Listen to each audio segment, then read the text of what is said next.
everyone. Morning. I hope you're all doing well today. All right, before we start the event, let me ask you, how's the world around you this morning, everybody? All right, I hope you Very can. well, man. All right, thank you. I Glad hope to you are see you, man. enthusiastic. Great.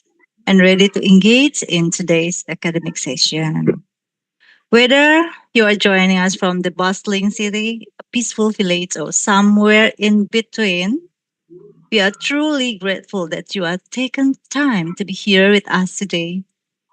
Maybe some of you might still be finishing your breakfast, or maybe just grabbed your second cup of coffee either way.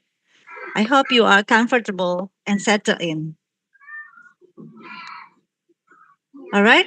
I believe the energy in this virtual room is going to be warm, inspiring, and full of insight. So, if you are excited for today's webinar, let's fill the space with some positive vibe before we officially begin. All right? Assalamualaikum warahmatullahi wabarakatuh. Waalaikumsalam warahmatullahi wabarakatuh. Salam, Waalaikumsalam. Om Swastiastu, Namo Buddhaya, Salam Kebajikan, Rahayu, Rahayu, Rahayu. The Honorable Dean of the Faculty of Education of Teacher Training, Indonesia, Universitas Terbuka Indonesia, represented by Vice Dean for Finance, Resources, and General Affairs, Dr. Randa Isti Rohya, M.A. Ph.D., all Vice Deans of the Faculty of Education of Teacher Training, Universitas Terbuka, the Honorable Head of English Education Department, Universitas Terbuka, Siti Hadianti, S.Pd, M.Pd, distinguished speakers, Pratama, and Suci Madiarti Isman, M.A. Ph.D. All represented lecturers, tutors, and students of the English Education Department from across Indonesia. All participants who have joined us today. Ladies and gentlemen, all praise and gratitude to Allah subhanahu wa ta'ala for his blessing that allow us together virtually today for this webinar. And the webinar we have entitled Livestock Engaging Strategies Assessment for Real World Communication. I'm Hidayah, one of lecturers in English Education Department at Universitas Terbuka, and I will be the master of ceremony for today's webinar. Before we start the event, let me inform you that this webinar is conducted on Zoom meeting and published on FKIP TV on YouTube and the public. Video and speaker access is only granted for moderators and speakers. While participants can only listen, please turn off your microphone. Here is the rundown of academic webinar today. They are singing of the national anthem Indonesia Raya and Universitas Terbuka hymn. Opening speech by the head of English Education Department, Universitas Terbuka. Opening remarks by Dean of Faculty of Education and Teacher Training, Universitas Terbuka, represented by Vice Dean for Finance, Resources, and General Affairs. Photo session and presentation session. Ladies and gentlemen, to begin our session, we would like to invite you to join us in singing of our national anthem, Indonesia Raya, and hymn of Universitas Terbuka. Please assume the proper posture.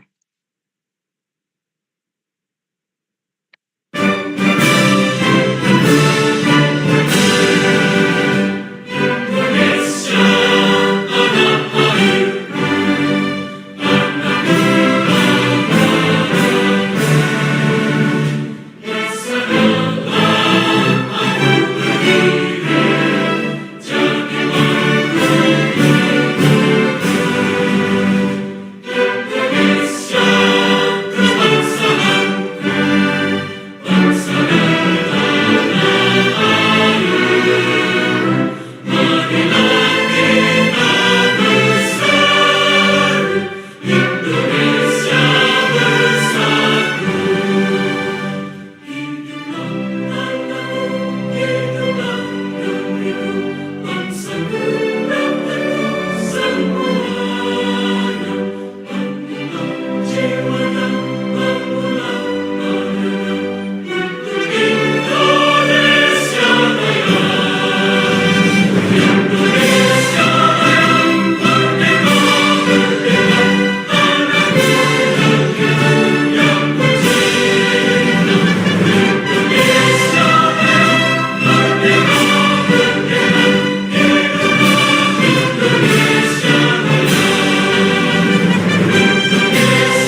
Thank you for listening to Indonesian National Anthem, the hymn of Universitas Terbuka.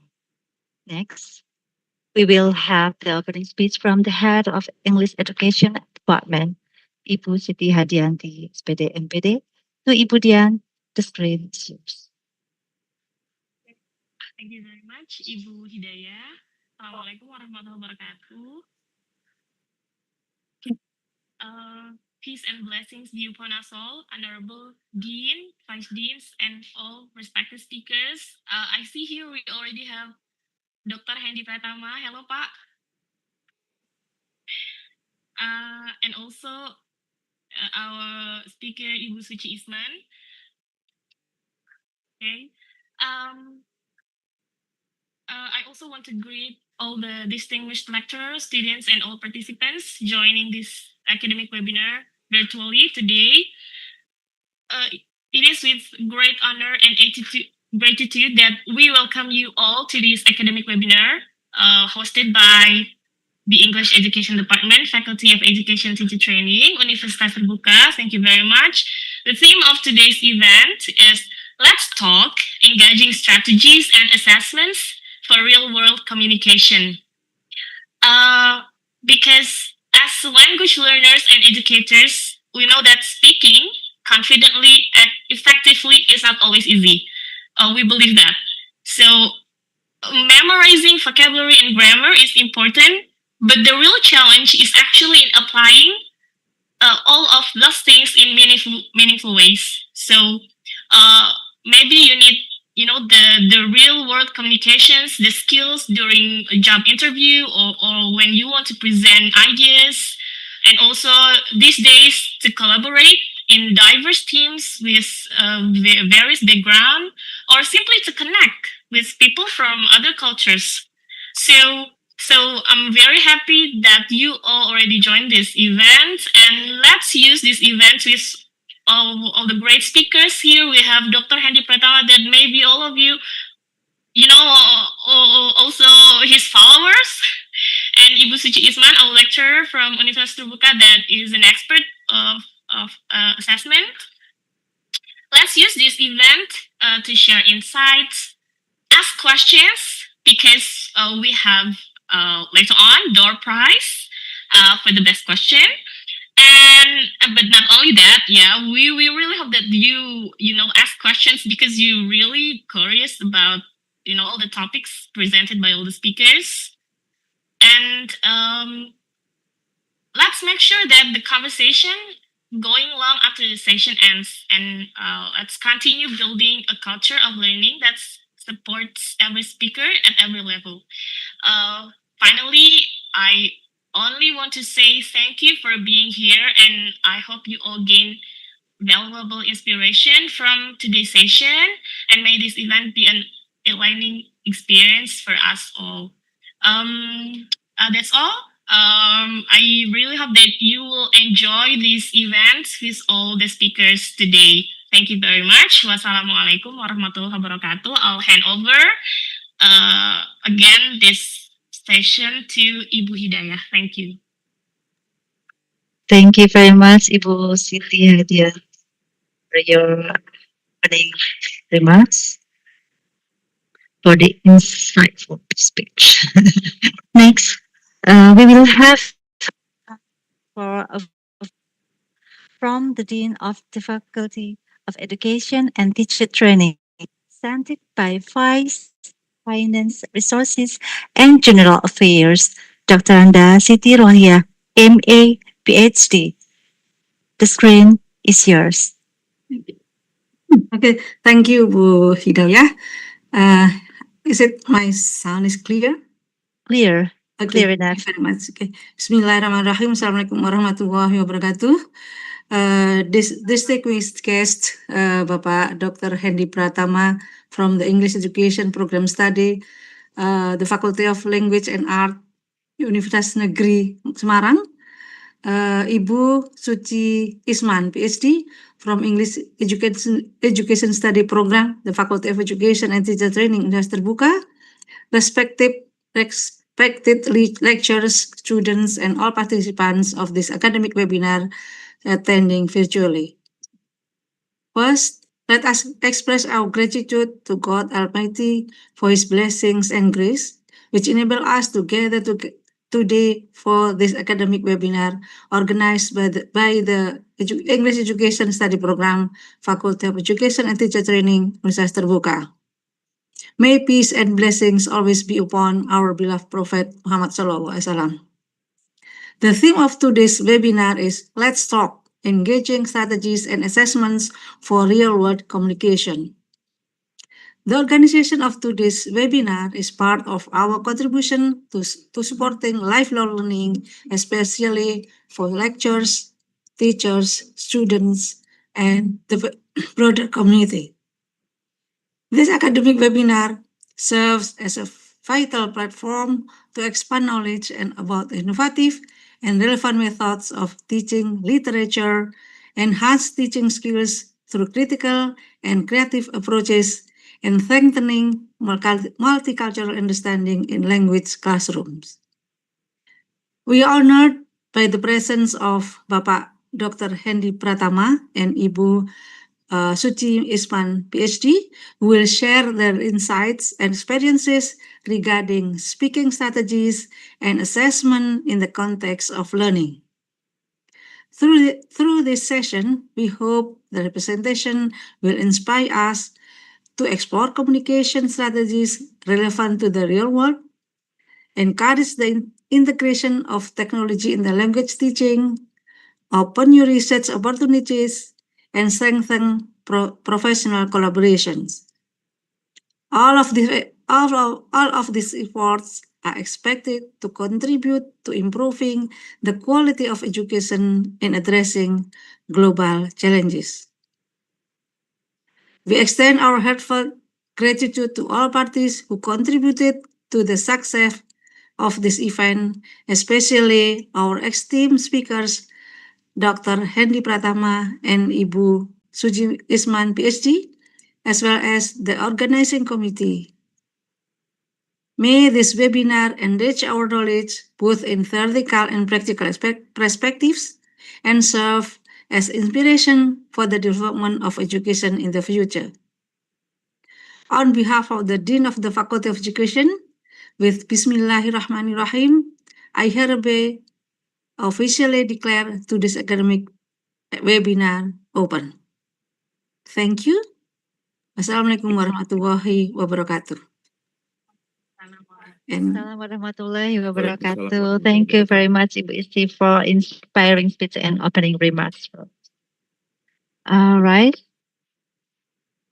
Ladies and gentlemen, before we move to our main agenda, we would like to invite you, our Vice-Dean, Moderator, and participants to join us for a group photo session. Please turn on your cameras and get ready with your best smile. Let's capture this moment together as a member of today's inspiring webinar. Ready? For the first slide. Okay, we still waiting for all of you to open your camera. Okay, ready for first slide? 1, 2, 3, smile. All right. Second slide. 1, 2, 3, smile. All right. Next slide. 1, 2, 3, smile. Keep a hold your smile, right? Next slide, please. 1, 2, 3. Okay, maybe we have Ute style here, like this. U in the right hand and T for your left hand. U, T. 1, 2, 3. All right. Thank you very much. Thank you very much. Thank you for your gorgeous smile. But before the presentation session, I would like to invite Ibu Dian to better know our audiences. So Ibu Dian, the screen is yours. Please, Ibu Dian. Okay, thank you very much, Ibu Hidayah. So everyone, We have already here Bapak Hendi Pratama and also Ibu Suci Isman. However, before we start the presentation from all the speakers, we would like to know, the general background of our participant today. So we have already prepared a polling from this Zoom. Yeah. So, okay. I need help from Mas Kiki and Mas Adrian. Okay, so we'll be sharing 2 questions. It only need, it's a quick polling question, so only to understand your general background, so we have better ideas of all our participants. Okay, for the first question. Okay. Okay. Is it okay? It's already appear on your screen. Okay. Please answer the first question. What is your current status? Whether you are university student, lecturer or teacher, or you are professional from another field, general public interested in learning, or if you're not like one of those, status, please check other. Okay, now we have 29 participants already answered the question. 36. Okay, I'm still waiting. Okay. Okay, 46. We have now more than around 130 participants. So at least, okay, we will wait for maybe half of the participants. Okay, most of you are students and also lecturer or teachers and also professional. Okay, is there anyone? Okay. I'll wait for 10 seconds. 10 seconds. Okay, 5, 4, 3, 2, 1. Okay, thank you very much. That's for the first question. So the biggest percentage is the student. It's 53% of the participants. Okay, by the way, participants who join this polling is 58 participants. So we have and the second is lecturer or teachers, 45%. So we have this second question. We have the second question, and we really hope that you all can answer this question. Yeah. That's okay if you didn't answer the first question, but we really hope that you can join the second one. Okay, the second question. Okay, Mas Kiki. Okay, oh sorry. Oh, okay. So, okay, the second question. Okay, why do you want to improve your English speaking skills? Okay, and here the biggest percentage is 28%. Okay, to present or teach in English. Oh, okay, great. So the second biggest percentage is to be more confident in conversation. So you are in the right place. And okay, the third biggest percentage is because you're happy to learn and to develop yourself with 21%. Okay, thank you very much. So I really hope this can give be just like a big picture for maybe Pak Hendi and also Bu Suci Isman, to better deliver your ideas about today's topic. So thank you very much for joining us on the polling. And also we have one more question from Mentimeter. Only one question. Okay, so please check your chat box. Okay, the question is very easy. Please write 2 words, only 2 words, that best describe the challenges you face in learning speaking. Okay.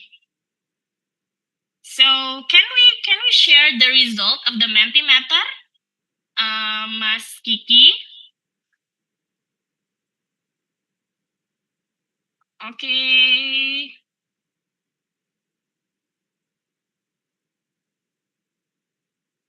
Okay, you can enter the word now. Okay, we have while sharing the screen, please, we have already 2 answer. Oh, terbatas kosakata. Perbendaharaan kata, the vocabulary, and also netizen. What's with the netizen? Oh, maybe, like, netizen is very Juliet, yeah. So you like, I don't want to make mistake because the netizen is very Juliet. Okay. Okay, maybe I'll wait for 20 more seconds. Okay. Oh, grammar, partner. Oh, yeah. Partner is really important. Yes. Okay. Okay, 10 more seconds, please. If you still want to join this Mentimeter. Okay, vocabulary, grammar, yes, slang. Okay, accent, diction. Okay, but still, the biggest answer is the vocabulary. Yeah, the biggest percentage of your answer is about vocabulary and grammar. Okay, 5 more seconds. 5, 4, 3, 2, 1. Okay. So, all right. Oh, okay. Yes. I think that's all from me. So yeah. So I really hope that 3 questions, can help actually it helps us as the audience, and our speakers will give us insight on maybe all of the challenges that we face in learning, especially speaking, or in this context, that how to communicate in the real world communications. Okay, that's all. Thank you very much. I really hope that you can enjoy today's webinar. I'll hand over the session to Ibu Hidayah again. See you. All right, Ibu Siti Hadiati. Thank you very much. Thank you. Thank you. So we already have now about our audience, right? Right? Now we will proceed to the much anticipated session with our moderator today with Nurul Isra Fauzia. Before I will read her bio. Nurul Isra Fauzia is a lecturer in English Education Department at the Faculty of Education and Teacher Training, Universitas Terbuka, Indonesia. She held a bachelor degree in English education from Universitas Pendidikan Indonesia and Master of Science in TESOL from University of Bristol, United Kingdom. Prior to joining Universitas Terbuka, she accumulated over 8 years of teaching experience in language courses and secondary education. Her academic interests focus on language acquisition, language teaching methodology, and teacher professional development. In line with her interests, she was a trainer in 2024 Pengembangan Kemampuan Guru Bahasa Inggris or PKGBI program.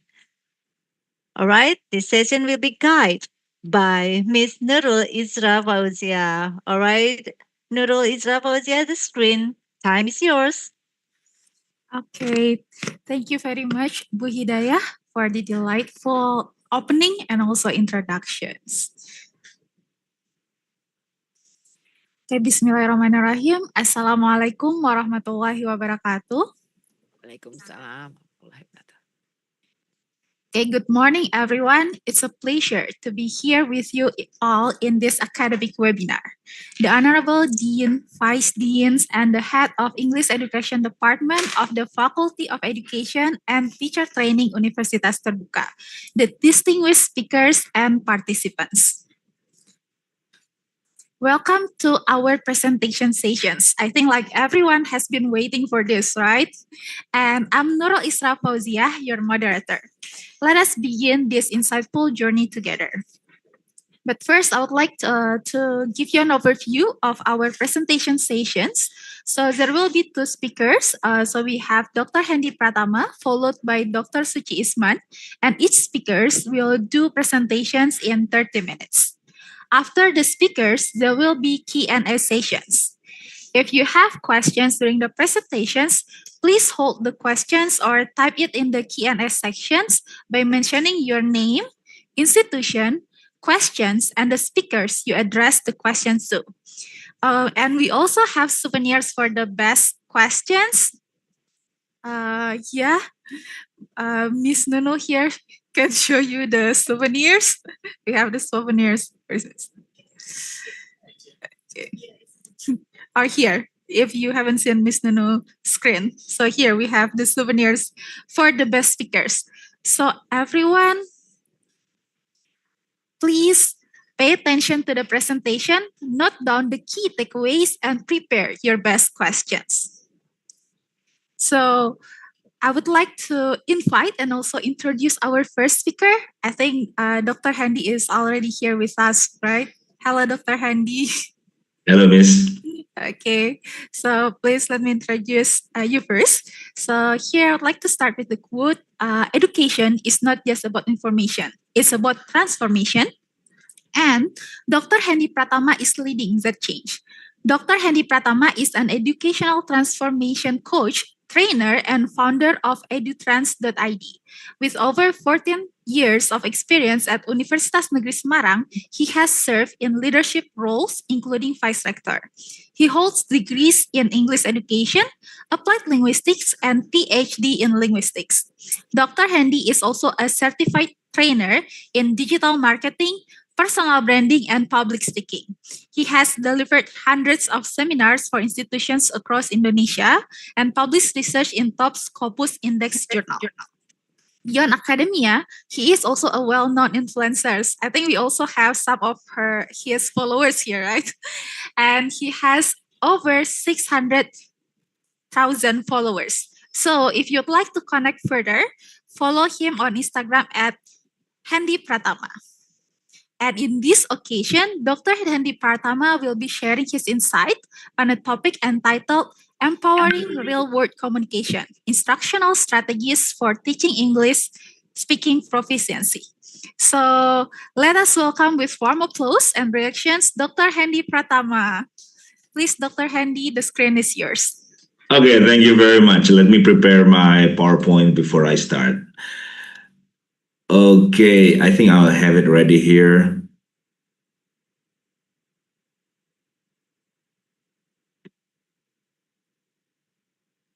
Okay guys, thank you very much. Good morning. Assalamualaikum warahmatullahi wabarakatuh.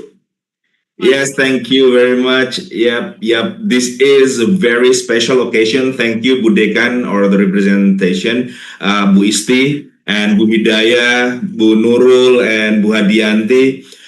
Today is very special. You don't know how special it is because you thought that I'm like on the screen all the time, but this time is very different. It's been like 3 years, basically, the seminars that I've been attending to or being a speaker, basically a business seminar or leadership seminar or public speaking seminar or a digital branding seminar. But today it's kind of a slap on my face that, Bu Hadianti reminded me that, sir, you're still a lecturer. Oh, really? Oh, okay. And then you're also still a researcher. Oh, okay. So I think this is the time for you to fill in the role in a speaker of academic seminar. And you know what? It's been a long time. It's been a long time for me. No one reminds me that I'm also part of you guys, part of the English department family, the English education family. So here I am. Thank you very much for the chance. Ladies and gentlemen, today I'd like to talk about the empowering real world communication. In this case, how to tackle real world communication using the strategies in teaching English. And later on, my colleague here from UT, Bu Suci, would talk about the assessment. So this is like a complete package on how to teach that and also how to assess that. Of course, just now I realized that some of you, or probably most of you, also not English lecturers, not English educators, but also English learners. I think you can see how this presentation would help you in order to evaluate whether or not you're studying, you're learning right now, from the very beginning until now. Is it already been in line with what is needed in real world communication? Hopefully. Okay, first of all, I'd like to introduce myself. My name is Hendi Pratama. You can call me Mr. Hendi or Mr. Pratama. Usually it's Mr. Hendi. It seems weird though, but in Indonesia, you are called by Mr. or Mrs. using your first name. That's very cultural. I don't mind with that. It's been there, like Miss Nurul, Miss. Although you are also Mrs., sometimes people just call you Miss, and you like it, you enjoy it because it reminds you of your younger days, right? Okay. So I'm a lecturer at FBS UNES, and on my Instagram I call myself as a transformative education content creator. That's exactly what I'm doing. I only create content on education, not dancing around like that. For example, sir, try velocity. No, I cannot do that. I'm sorry. Some people are kind of misunderstand. You thought that all TikTokers or people who are making content on Instagram, they're like dancing and stuff. No, I'm not. So I'm sorry to disappoint you today. And I'm also trainer and coach at hundreds of organizations. Been there since 3 years something. Before that, I was also part of the management, Ph.D. I was the academic affair of vice dean, like yourself, different field, and then vice rector of collaboration and planning. And after that, I was planning and running for the president of the university, and I failed. So here I am, being with you. This kind of failure, basically a kind of blessing in disguise, right? When I lost the election, and then I thought about how to be useful without being the part of the organization or management, then I become a content creator and also trainer. And the last one, also, I have some roles in international journal article reviewer in some of the Scopus index journals like Frontier Education, Language and Speech, and Cogent. I think this is like Q1, Q2, and Q3. That's the reason why probably I also wrote some of the journal articles. Been a long time I haven't written yet, but now I'm kind of being warmed up by Bu Hadianti. Last time she asked me, and the department asked me to have review on some modules. Wow, this is the time probably I have to think about my next step to be professorship. Probably, I'm not sure, but yeah, let's see. It's been electoral kepala already, so I have to work hard for that. Thank you for the chance. Let's start the presentation today. This is about how to teach English, especially English speaking in the classroom, using the orientation of real world communication. So, ladies and gentlemen, first of all, we have to admit that English speaking proficiency is vital for academic life, professional life, and social success. However, people forget. Most of the time, people forget. How do I know this? Because people around me only come to me when they have like TOEFL test and IELTS test. When there are no tests, they're kind of relaxed and doing nothing. And then after that, when test comes, they just come to me, sir, how to improve my test score? That's the problem, guys. This is the problem because most of the time you understand that you cannot avoid English in your life, but you only study and only learn when the test comes. That's the problem here. So we have to remind people over and over that English would be needed in each stage of your life. For example, you're registering for university, you will be tested. You're out of the university. When you want to graduate, you will be tested again. You go to master's degree, you'll be tested again. You go to probably for scholarship or something, you're also being tested also. So the thing is that we need to keep reminding ourselves and people that English speaking proficiency, no matter what, will help you in your life. So if you try not to focus on this, English speaking, especially for our students also, we will remind them over and over that English speaking proficiency is basically has a strong relation with the academic, professional, and social success. Now, the problem is that we cannot deny that the FL learners, English for foreign learners right now, basically still either the students or the educators, we are still using these grammar-focused teaching methods. I believe probably it's different at some universities. I believe that Universitas Terbuka or UNES, for example, or some schools, they already use this more communication-based methods. But if you go to the field, for example, if you go to some remote areas, I think because those are places where even the ones who's teaching English are not like English teachers or English lecturers, they're still using grammar-focused teaching method. You know the reason why people are still using grammar-focused teaching methods? Because it's the easiest. Because you can have read the books and then try to present it as part of presentation, and people just are studying the grammar, and that's all. Because communication-based or communicative-based teaching is hard. That's the reason why grammar-focused teaching methods. I mean, communicative-based is hard for the teacher, but would be easier for the students. On the other way around, grammar-focused teaching is kind of easier for the teacher, but harder for the students to follow. Well, because this is like a swapped situation, right? The easier for the students, the harder for the teacher to prepare.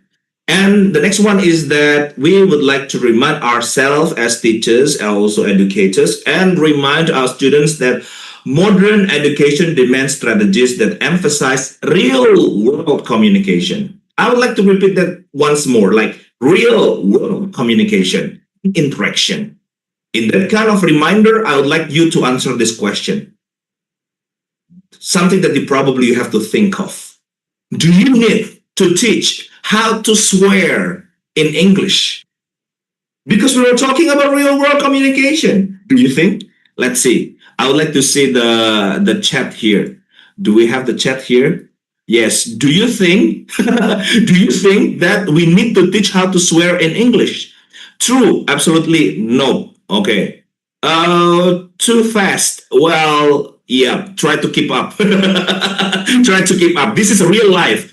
The real life that you will meet people around you. They will not like. First question, what do you think about the man in flight? No, that's TOEFL test. In real life, people don't talk like that, okay? So, yeah. No, yes, no, just let them know. I think yes. Yes, okay. Okay, some of you think it's yes, some of you thinks and then so yeah, also some question that here I will teach probably. And then I have a question about public speaking for student Open University in Aceh. Have a treat to be okay. I will answer that after this.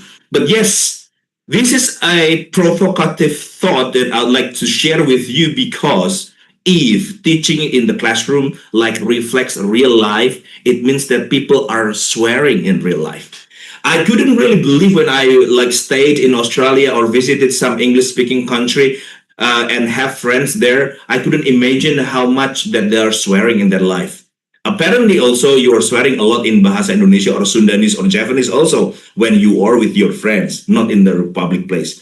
So this question is not about whether or not teachers should swear in the classroom. No. What I'm trying to say is that you're just sharing the good stuff about language, but in reality, they're also swearing.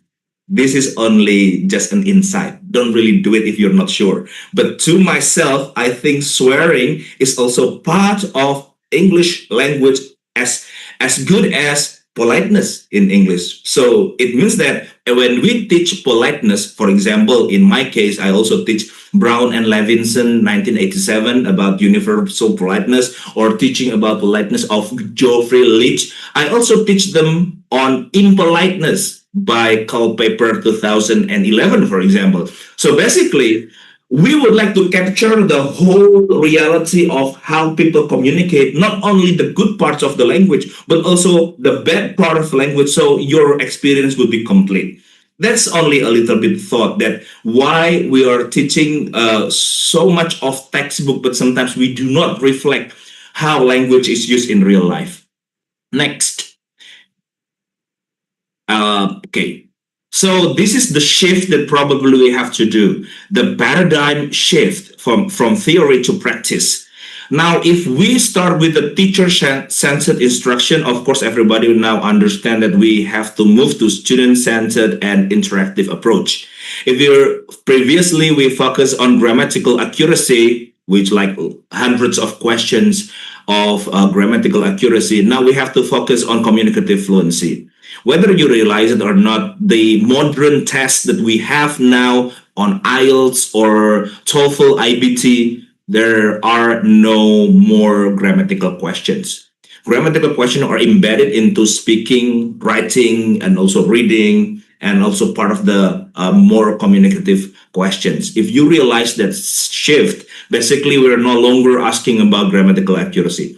But sir, we still have grammatical questions on TOEFL test that we have on paper. Well, the paper test of TOEFL is basically the old style of TOEFL. Yeah, it's no longer used in Australia, in America. We just use it here because it's cheaper, and also because the maker of TOEFL test, they don't really kill it because it makes lots of money. But that's too old actually for a kind of test. The test nowadays basically based on communication and academic approach. Next is that repetition and memorized dialogues used to be like that all the time. Now we have to move to task-based and authentic scenarios. And then mostly previously we have limited opportunities for real interaction. And now we would like to maximize meaningful engagement. And previously, we didn't really care on the high anxiety and low confidence. Now I would like you to build confidence and learner's autonomy. This is also why I have to apologize for the participant here who said that I spoke too fast or I'm speaking too fast. Just try to focus now in 5 minutes, and later on it's no longer fast. Believe me, you try to immerse in the situation right now. Once you get the hang of it, it would be a little bit understandable. Don't worry. So relax. There is no target for you. And also we have this AI companion now. It means that at the end of the meeting, we would like to have the summary. Most probably, right? Right. So let's continue a little bit before we move to the next part. This is the book that I wrote like a year ago or something. And this is actually the reflection of what I believe. People in Indonesia or students in Indonesia, they care so much about grammar because that's what we learn at school, at universities. And then after that, we are like overburdened and overthinking about this grammar thing. When we want to start to speak, we think about the past tense, the past perfect tense. We think about many things, and then we kind of cancel our speaking. That's the problem here. What I'm trying to say is that in the classroom, yes, you can learn grammar, and also because we are educating some of English educators, I know that English grammar is very important for you and for me too. I'm a linguist, of course. I'm learning this, and also I'm trying to analyze this. But when you're speaking, when you meet real people, you speak one-on-one, try to forget grammar and speak whatever on the tip of your tongue, on the tip of your mouth, and try to focus more on the fluency of your conversation. And that's exactly the reflection of what I'm trying to say here. Focus more on communication and try to use grammar as part of the supporting factors of your communication, not as the main agenda of your English learning. Okay, so let's move. Here is, I would like to refresh our memory about communicative language teaching, or CLT. So what's CLT? CLT is supposed to be used in all English classroom or foreign classroom. Whatever the name is, it could be many things. It could be like communicative based, communication based, whatsoever. But basically, it is the reflection of CLT. So CLT emphasize practical language use in real life context, right? So we try to combine grammatical competence, social linguistic competence, discourse competence, and strategic competence.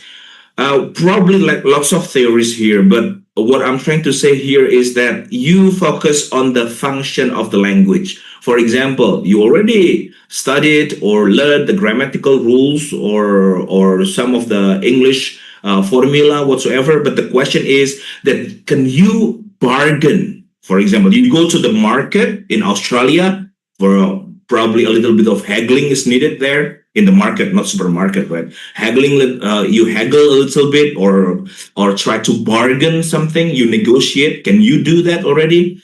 Or for example, you have this boyfriend or girlfriend from Canada. Can you like show your feeling, and also can you like make a kind of interaction with your boyfriend in English, for example? So basically, that's not only grammatical like rules that are like strict rules, but it's also the social linguistics, also discourse, and the strategic competence. What is strategic competence here? Strategic competence here means that if you have like a communication breakdown, you still know how to, let's say, go around. For example, you forget a word, and then you can try to use other terms, or you try to rephrase, for example. So strategic competence is very important, that sometimes when you have a breakdown in communication, you have a way how to continue your conversation, something like that. Now, the effective activities that we propose here in your classroom supposed to be discussions, interviews, presentation, authentic role plays. So here I'd like to give you the example. So this is the example.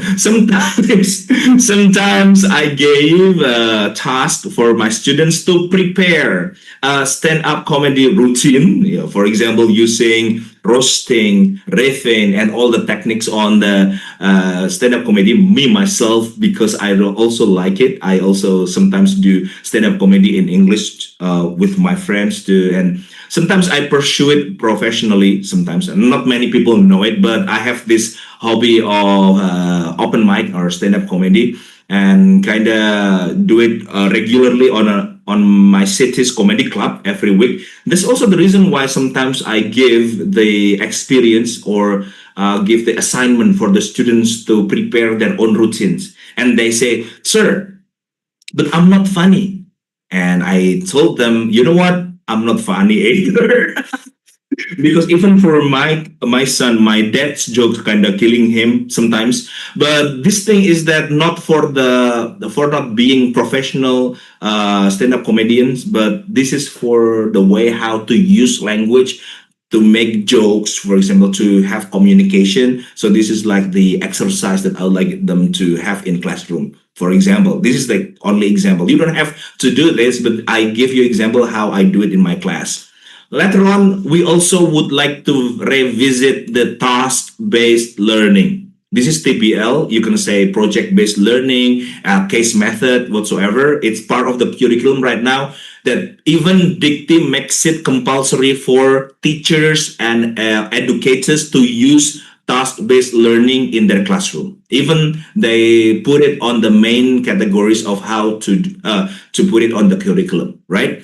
So TBL, or task-based learning, involves meaningful, goal-oriented tasks like planning events or solving problems. So this is part of our exercise in the classroom. You try to plan events in English and solve problems in English.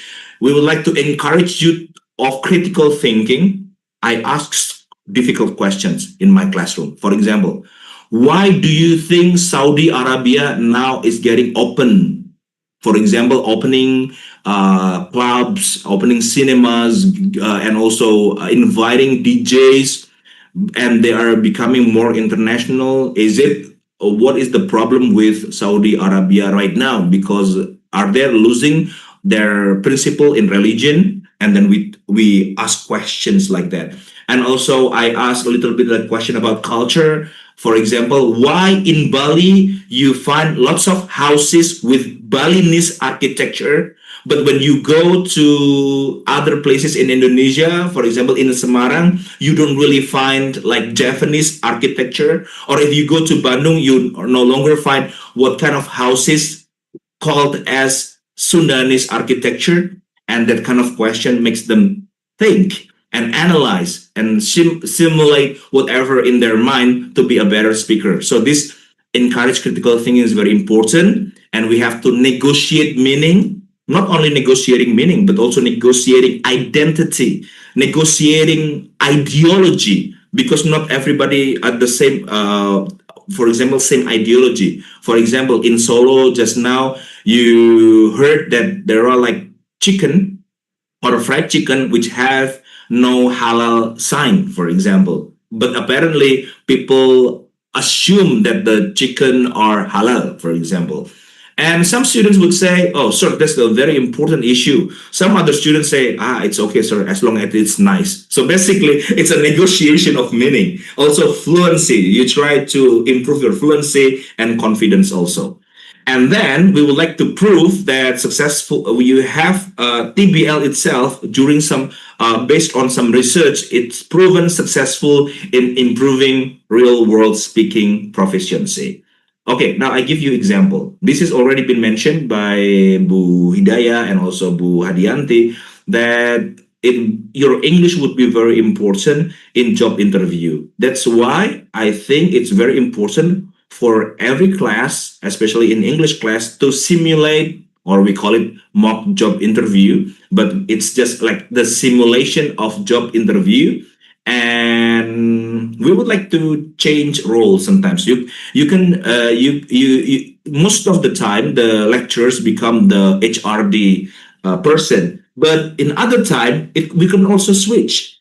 The lecturer try to be the ones to apply the job, and the student would be the HR person. That would be awesome, right? Sometimes you need that kind of switch in order to make the class more interesting. This is one of the sample exercise in a classroom where you can try to use English in a kind of a real world context or real world situation.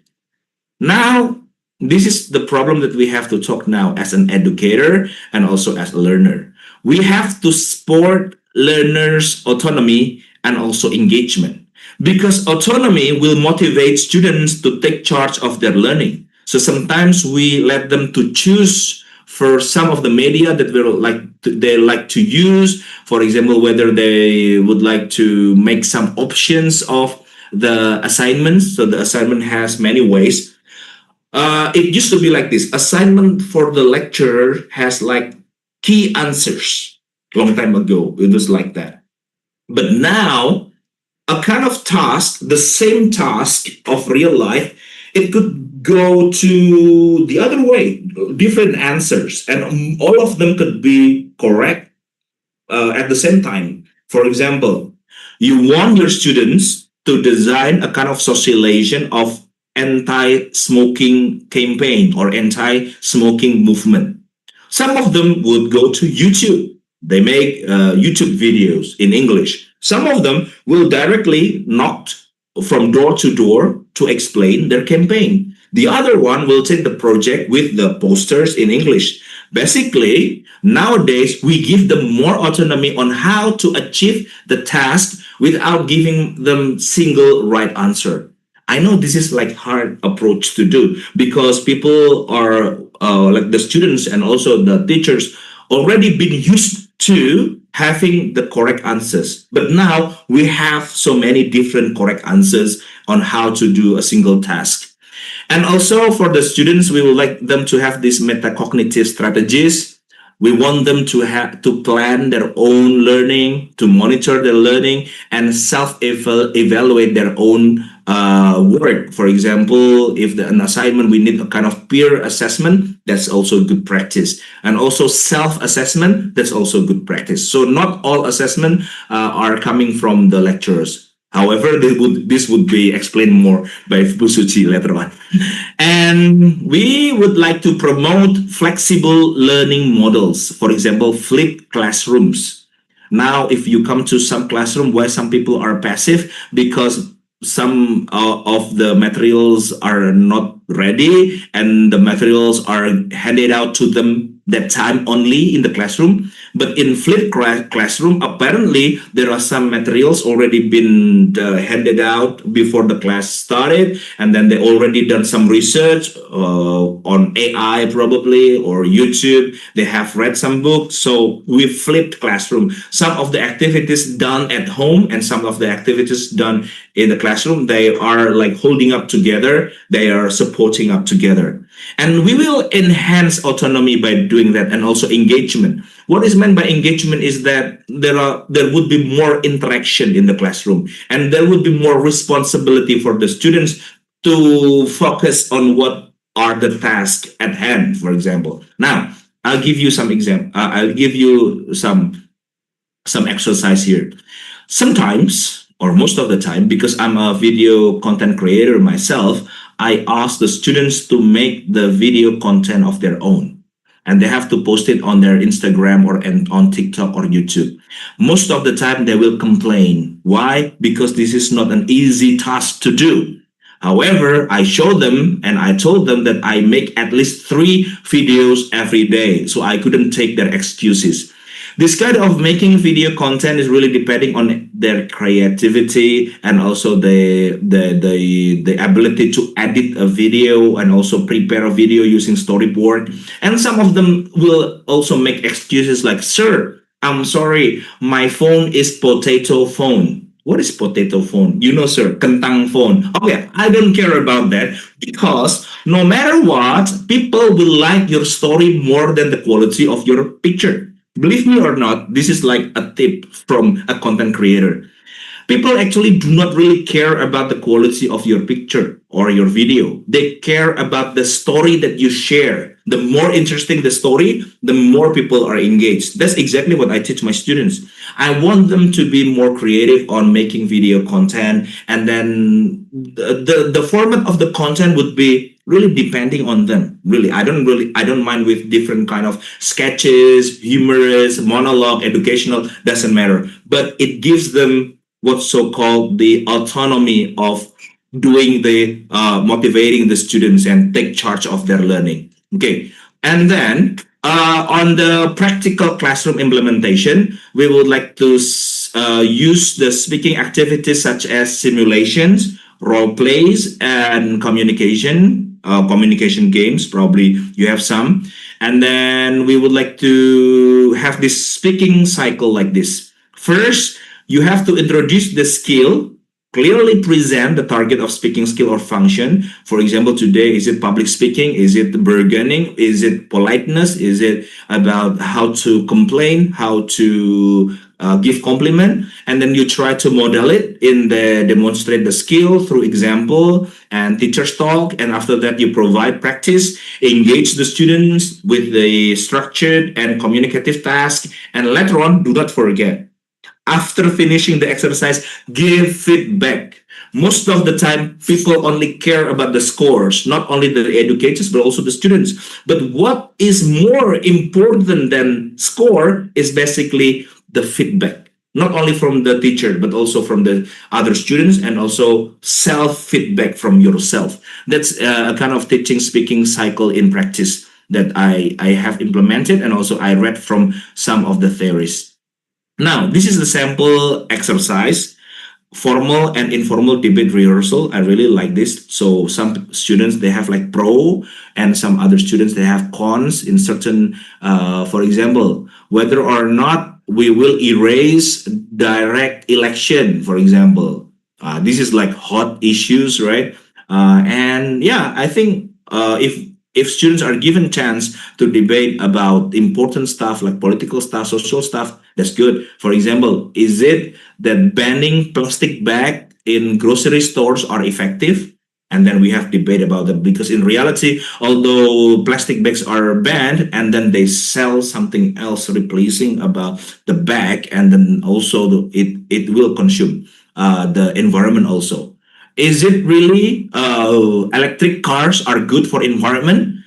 And then we debate about this, because in the end the battery of electric cars will be dead in 5 years or so, and then they will be thrown to the environment, and then it would be bad too. So this kind of discussion, not about right or wrong, but about how to improve autonomy, fluency, and stuff like that, informal and informal debate. And you can also start with the simple debate like whether or not you have your bubur diaduk or not. It doesn't matter as long as you have the critical thinking at play right there.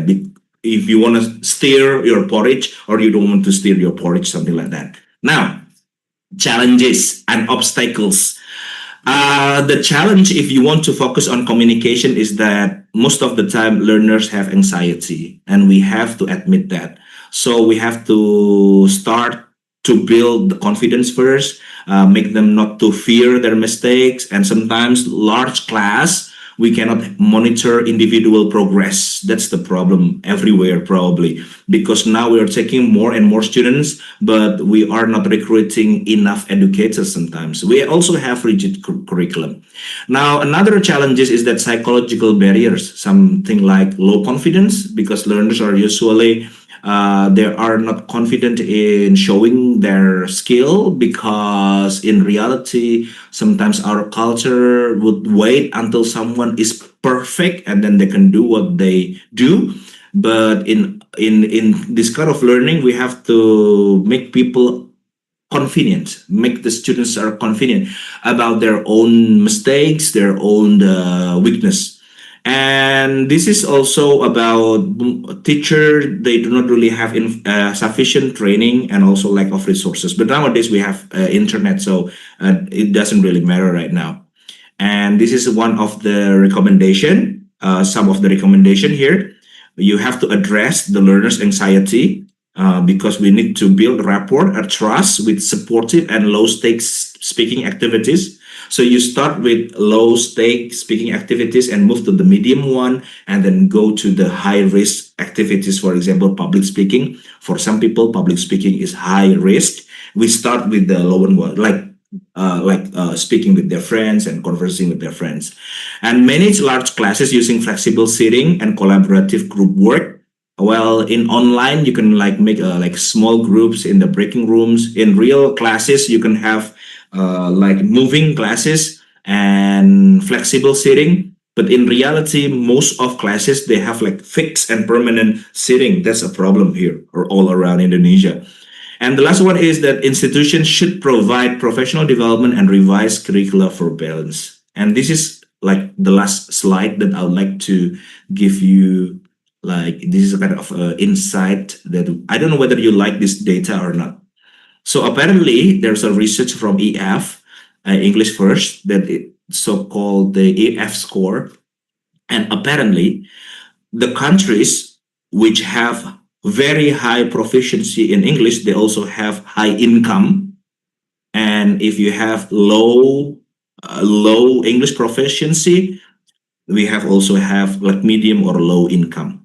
The only exception is probably Japan and South Korea, but other countries, mostly their money or their income has like high and positive correlation with English. I don't know why the reason in Indonesia that English is kind of being feared. And then also I heard like 2 weeks ago or something, House of Representative member are really angry about, because the rector of UPI, I think, mentioned the inauguration in English.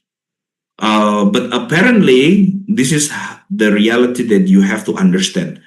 The better your English, the better your income. And we cannot deny that this is like a part of the data. Thank you very much. I'll give it back to the moderator to continue to the next part. And I'm looking forward to question and answer. Okay, thank you very much, Dr. Hendi, for really intriguing facts and also informations. Let's give big applause to Dr. Hendi. Everyone can give applause or reactions. And don't forget to follow his Instagram account if you want to know him more personally. And now it's my pleasure to introduce our next speaker. But before that, I saw there are some questions in the chat. Thank you very much for all the questions, but be afraid if you put it in the chat, there are like some other chats during the interactions. We might miss it. So please post your questions in the Q&A sections. So it will be kept there. So please move your questions to the Q&A sections. Thank you. And now it's my pleasure to introduce our next speaker, a passionate educator and innovator in the field of English education in open and distance education setting. Assessment is not just about measuring learning, it's about empowering it. And Dr. Suci Madiarti Isman has spent her career making that vision a reality. Dr. Suci Isman is a senior lecturer at the Faculty of Education and Teacher Training, Universitas Terbuka. She holds a Ph.D. in Educational Measurements, Statistics, and Evaluations from the University of Maryland and a M.A. in Educational Evaluations from the George Washington University. Since joining UT in 1986, she had held various academic and leadership roles. Her expertise include online learning, educational and language assessment, and she continues to contribute actively through teaching, training, and program development within the English education department and Universitas Terbuka. And today, Dr. Suci Isman will share the next step after teaching speaking. She will give insight on speaking assessment with her presentation entitled Real Talk, Authentic Speaking Assessment in the Classroom and Beyond. So let us welcome Dr. Suci Isman with warm applause, everyone, and reactions. Okay, Dr. Suci, you're here? Yes, hi, Okay, the hello. screen is yours. Yes, can all of you hear my voice clearly? Yes, Miss. Yes, okay, great. Well, thank you. We call Miss Nurul by her nickname Ezzy. So thank you, Ezzy, for the nice introduction. And also thank you, Dr. Hendi, for sharing your expertise in teaching strategies for speaking proficiency. And I hope I can match your energy, and your knowledge in the assessment of speaking proficiency. So let me share my presentation. Okay.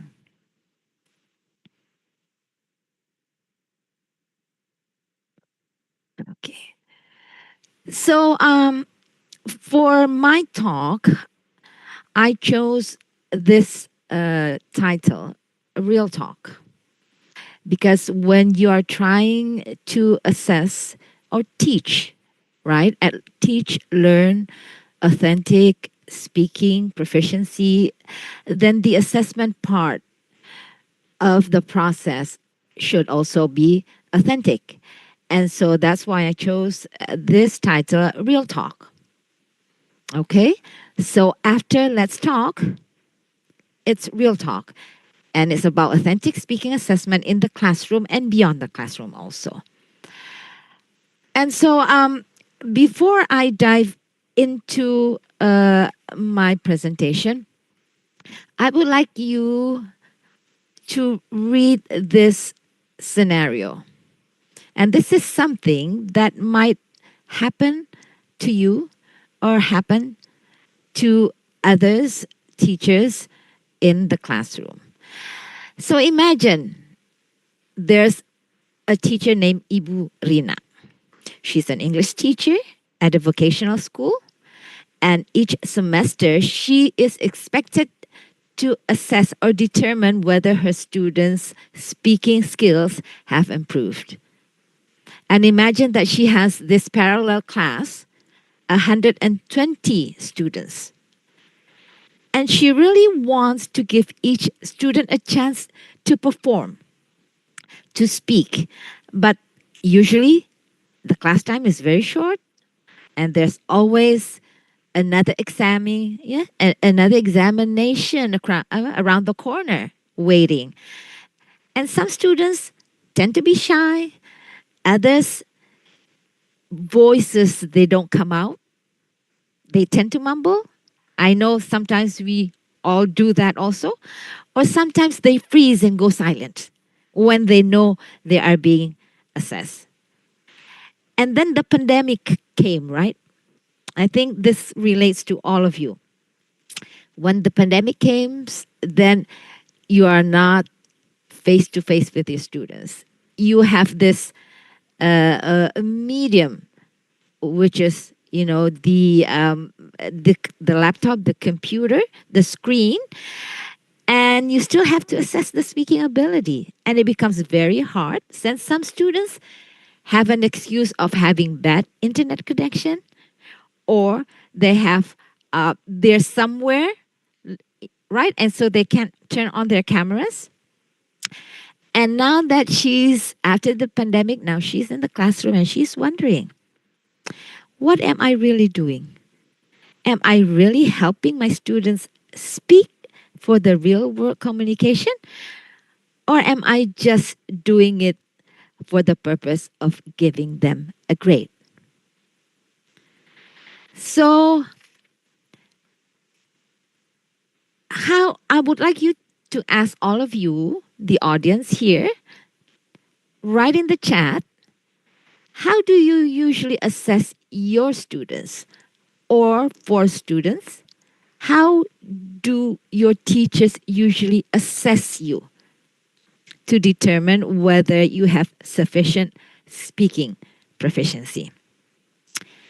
You can type whether it's like by using checklists or like multiple choice questions, presentations. What kind of strategies?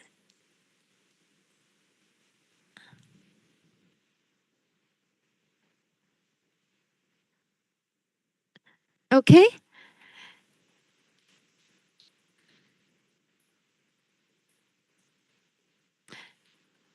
Let me see. Okay. No, okay.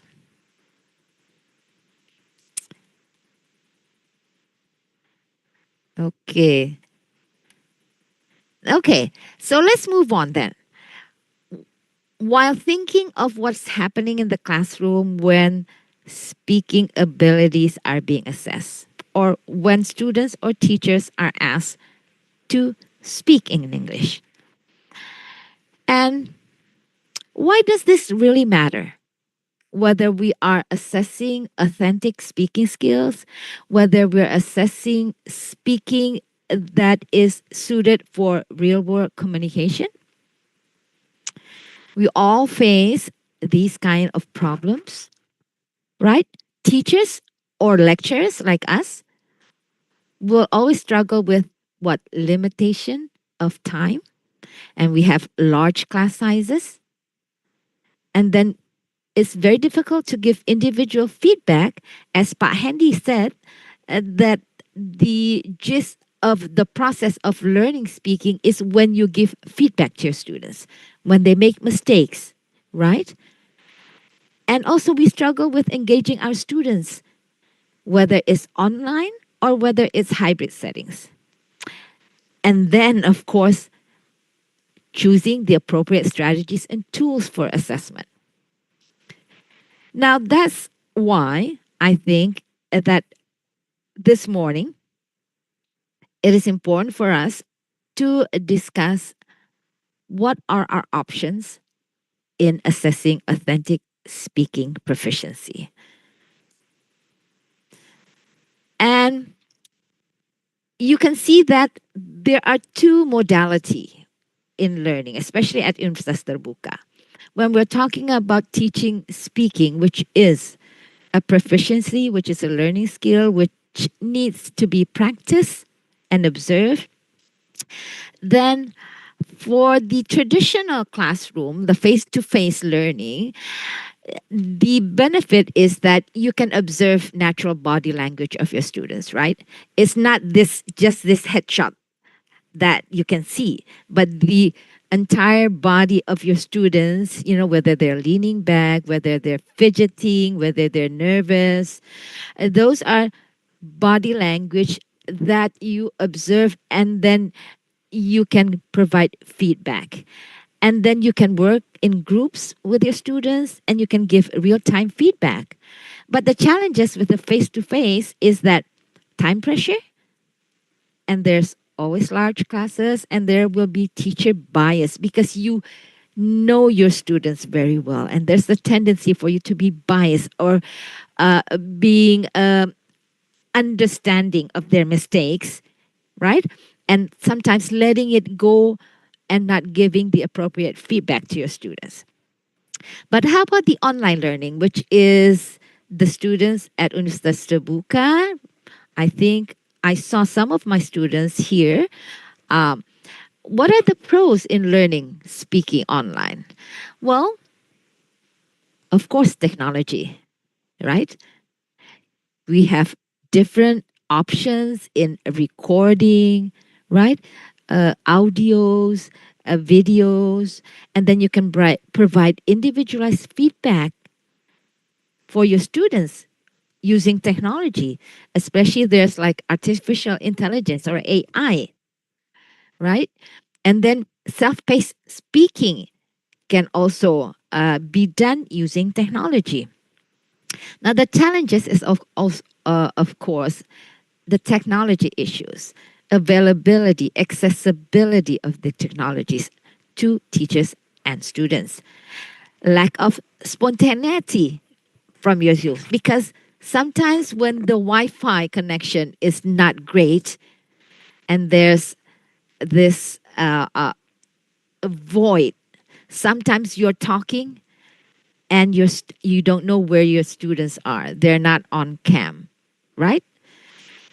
So these are the challenges, whether you're teaching, speaking, face-to-face, and also assessing the speaking ability. And so what is authentic, really? Now, authentic assessment focuses on, like Dr. Hendi says, on communication. What kind of communication? Communication that's meaningful for real world purposes, activities, natural, and it's not about isolation. Like if you're grammar focused, then what you're doing is you're isolating the communication into the parts, vocabulary, structure, right? So that's not what authentic assessment is. Now, also, authentic assessment means that it is about being understood. Whether your conversation is meaningful and understandable and you are responding appropriately in the conversation. And it's not just focused on grammar and pronunciation. Of course, also not for the purpose of being native-like. Now, what are the core principles of authentic speaking assessment? There are three. Of course, the first one is validity, as all of assessment. They should have this principle that is valid, right? Does the test really reflect what communication in the real world is? And then the second principle is interactivity. Does it allow spontaneous use of the language, right? And then relevance. Is it meaningful for the learner's context, for your student's context? And I put here a quote. It's paraphrased because it's a bit long, but the point was that if we want to prepare our learners to use language in the real world, we must assess them in ways that reflect that world. So if they are studying English because they want to be a tour guide, And then the strategy for teaching and the context and also the assessment should reflect that world. Hospitality, tourists, right? Okay. And so with that in mind, um, let's go next that there is theories in language learning taxonomies. And this is also something that teachers, when we are developing our assessment strategies, we need to really understand where we're coming from. Now, let's ground this in theory. The first one is Bloom's taxonomy, and it helps us design our task. Now, for those who have learned about Bloom's taxonomy, so this is the cognitive aspect of how students are learning the language. It's remembering to creating. An example, if you're creating, developing a task or writing a task, for example, like Dr. Hendi was saying, creating a podcast, right, or a content, or leading a discussion. Now, you can use whether you want them to create or whether you want them just to um, like make some conversations or dialogues, right, and not actually conversing or creating the podcast. And you can also use the theory that's the language learning strategy. Dr. Hendi has also mentioned this about cognitive, metacognitive, social, affective aspect. What is an example of a task? Well, this is useful when you want to reflect on the speaking task. You can see whether it's socially or affective, and for asking questions and using cues. And also, of course, if it's like English proficiency test, we also need to consider the CEFR communicative activities, especially for speaking. Speaking should always looked at in the for the spoken production and the spoken interaction. So both of that. So example, whether you're asking your students to present ideas or for the interaction part, negotiate, right? Or the job interview, the example that Dr. Hendi has given. And so, what are some of the types of assessment for speaking? You can use a read aloud. Okay, these are the strengths. For example, read alouds are good for pronunciation, role plays and discussions for what? Real communication. Let's see, interviews and presentations and storytelling can all be used depending on your goals, right? And so you can also have recorded speech where learners submit audio or video recordings. I think we have this at Universitas Terbuka. And also you can also ask other students to assess each other, peer assessment. And the most, if you want to assess progress, then I would like to suggest that oral portfolios of your speaking skills of your students be developed. It does require planning and it is long-term progress monitoring. I hope I'm not going too fast, but this will be available for all of the audience. Now, so how do you design authentic tasks? First and foremost, you need to start with a communicative goal. Not structure, not grammar, not vocabulary, right? So, what's the goal of the speaking task? What will the learners need to do in English? They need for interviews, customer service, peer discussion, presentation, okay, what have you. And the characteristics of an authentic task is it has to be purposeful with clear communication goal. It has to be engaging because it should be authentic. with choices given with students, they can choose what they want to do. Like Dr. Hendi was saying, that there's no one right answer. So there will be several different ways of uh, achieving the goals for the task. And it has to be realistic. It has to simulate real life. Otherwise, it will not work. And for the task examples, you can use, like for authentic tasks, you can use live interviews, right? Role playing, real presentation, group debates, storytelling. That's for the face to face. And if you're teaching online, then you can have like virtual role play via Zoom breakouts or Microsoft Teams, voice replies, audio, video recording, collaborative tasks online.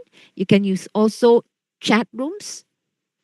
And a reminder, if you're developing the task, then you need to establish also the rubrics for scoring the task. A rubric is not for grading a correct answer, right?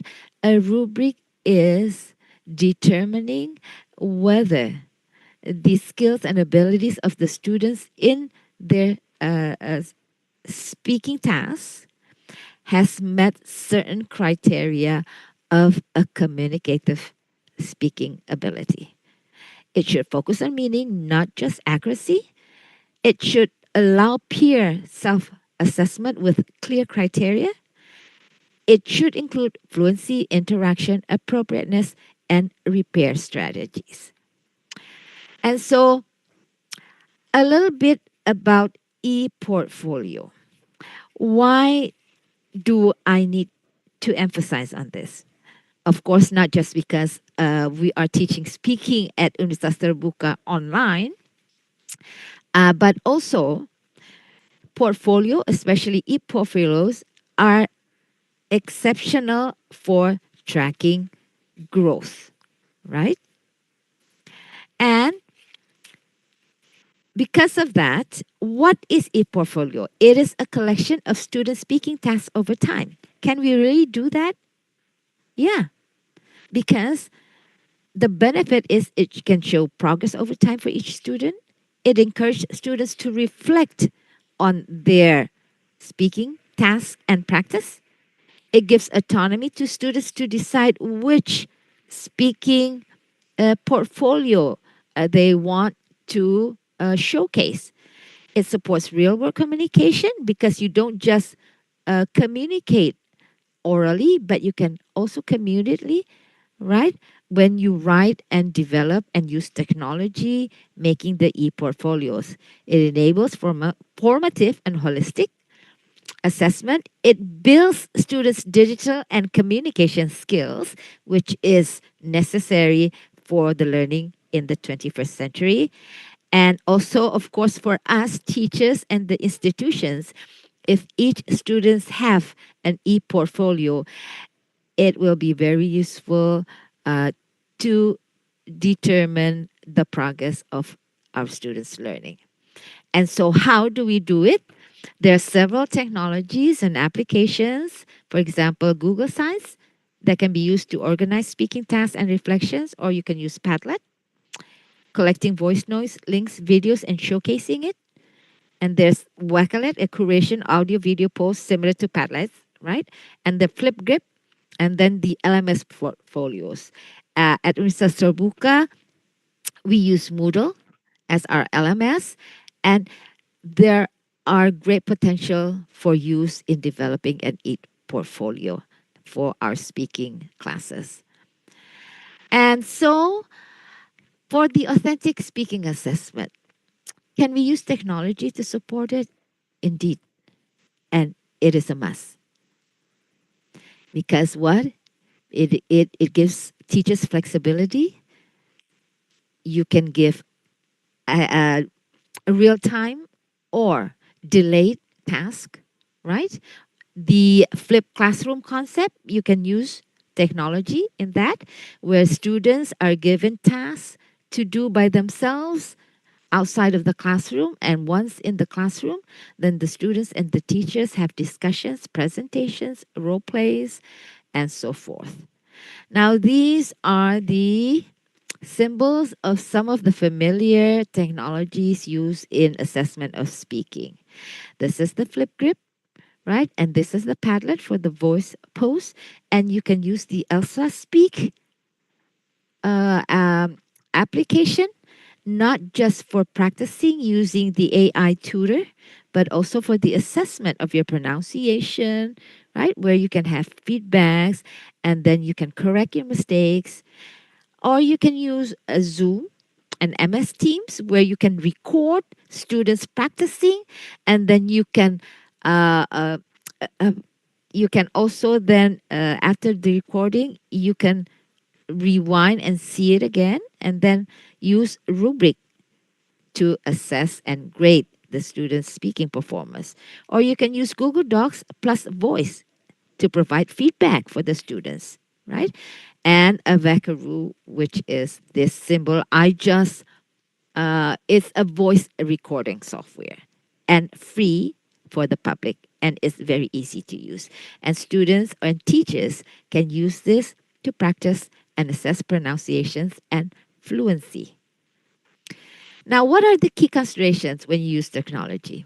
Of course, first and foremost, privacy of your students, right? Because you are recording, you're putting some of those are on cloud, and you should ensure that uh, accessibility is not a problem. And because most of our students have smartphones but not laptops, so you should really consider whether it's mobile friendly and whether students' data are being protected. And you should have clear rubrics because technology is only a tool. So you as teachers should develop a very clear rubric before using it to assess your students' speaking ability. It should guide peer self-evaluation with simple criteria to be understood. And choose a tool that match your tests, right? Do not let tech dictate the learning. Technology should support your assessment. And here are some simple tips for those who are considering using authentic assessment for speaking proficiency. First, the tools should be aligned with your learning objective in speaking. You should combine technology with pedagogy. Technology should follow the task. Use rubrics for peer self assessment. Test for privacy issues. Make sure ease of access and internet limitations. And then optimize the use of technology by mixing live, synchronous, and recorded activities using flipped classroom. You can also, if it's not fully online. And so these are the do's and don'ts of real world communication. Assess communication, use authentic tests, assess interaction, not monologue, right? Clear criteria. Don't rely on written tests. Don't use one size fit all tasks. Don't interrupt too often during assessment. That's what we tend to do sometimes. When our students are practicing, we tend to apa sih, gemes gitu ya. And so we tend to like overcorrect our students when they're practicing and where they're assessing. Don't focus on minor grammar errors, right? Consider pronouncing clarity, not accent.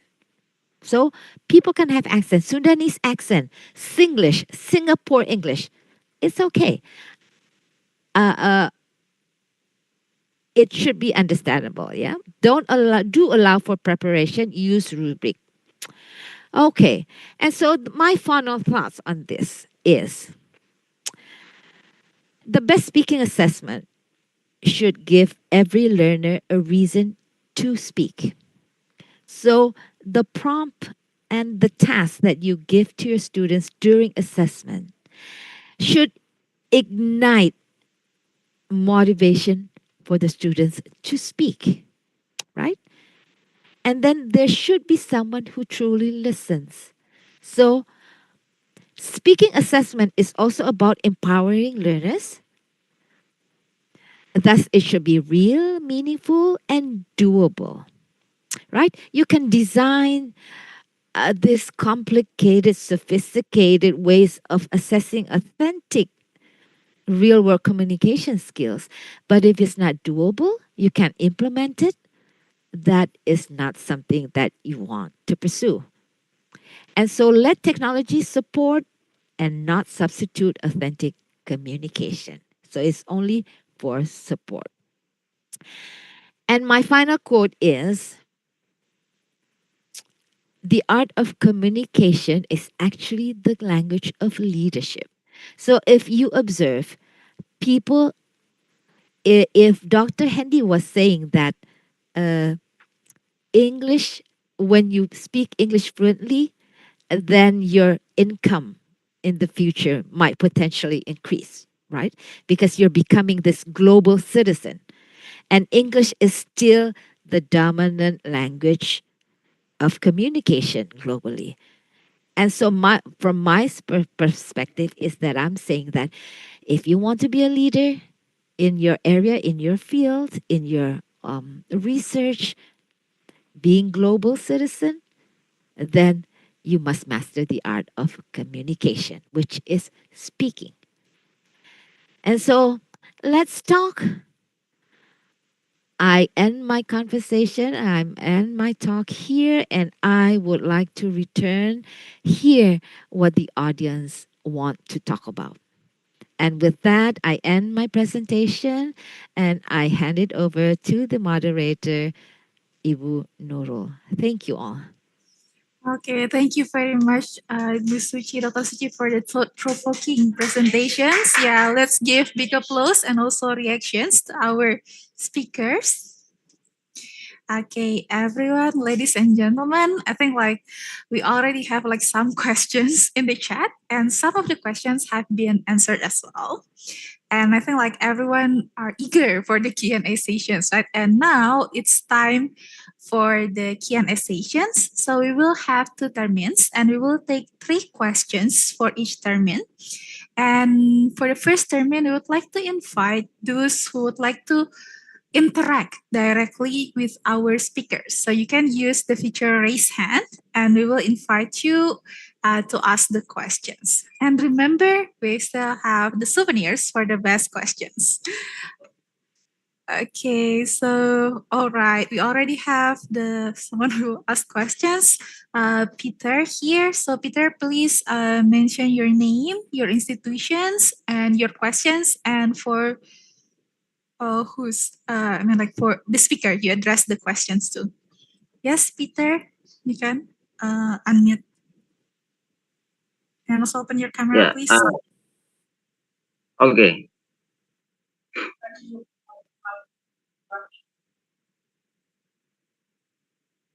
Wait. Yeah. Good morning. From yeah. Yeah. Yeah. Good morning. My name is Petrus Manpoe. Thank you very much for the opportunity to ask questions. Yeah. I am from English study program, Faculty of Teacher and Training, Timor University, in Kefamenanu, West yeah, TTU, yeah, we call it TTU.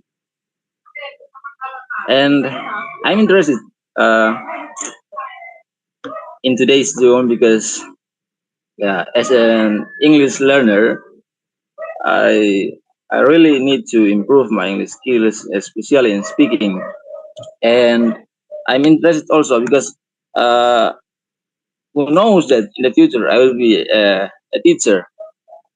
And I just would like to know in the real as we know that in the real classroom we often find that not only teachers that who can interrupt the students when they speak, but also the students also can interrupt their friends, their peers when they speak. So how, as a teacher, how can we overcome the situation? That's my question. Thank you. Okay, thank you, Peter. So the question is for Mr. Hendi, or Mr. Oh, okay. Actually, so probably all questions can be answered by Bu Suci and me also. I think Okay. I think this is like common problems. But here is the question is about how if interruptions happened in classroom. This is the problem with order and chaos. Basically, class must be the balance between order and chaos. If too much order, then it means that the teacher has been making the class passive. It means that the information is only coming from the teacher all the time and the students are very passive. But then we have the other side of chaos, of creativity. Everybody just speak, interrupts each other. It's also not productive.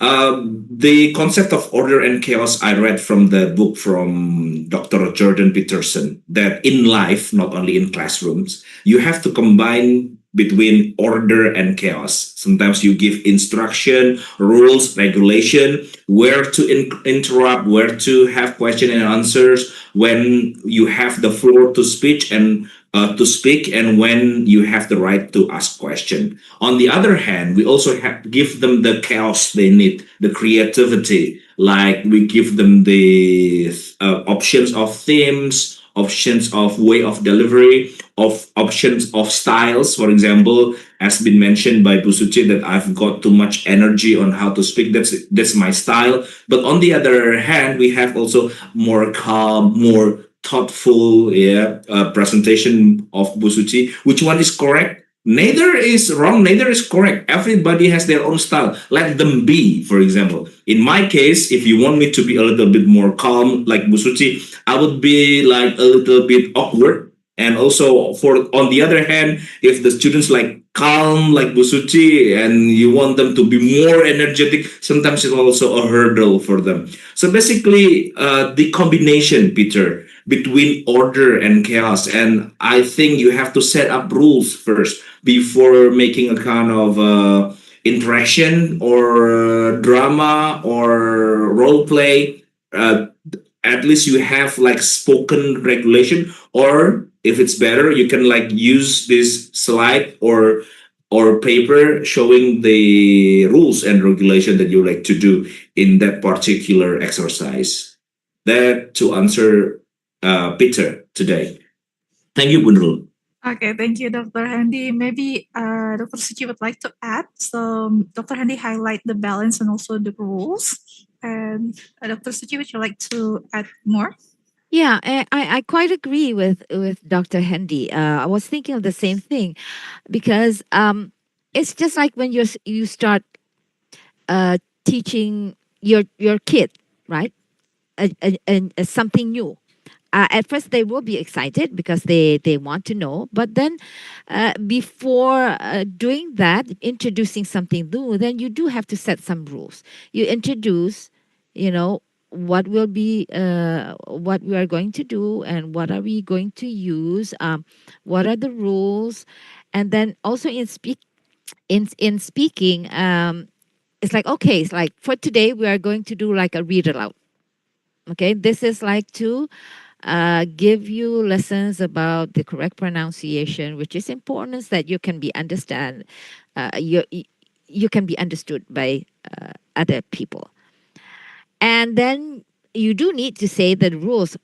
First rules, I will, right? I will pronounce it, and then you can try and pronounce it in silently, and then I can like randomly point to one of you to come up front and then do the pronunciation, right?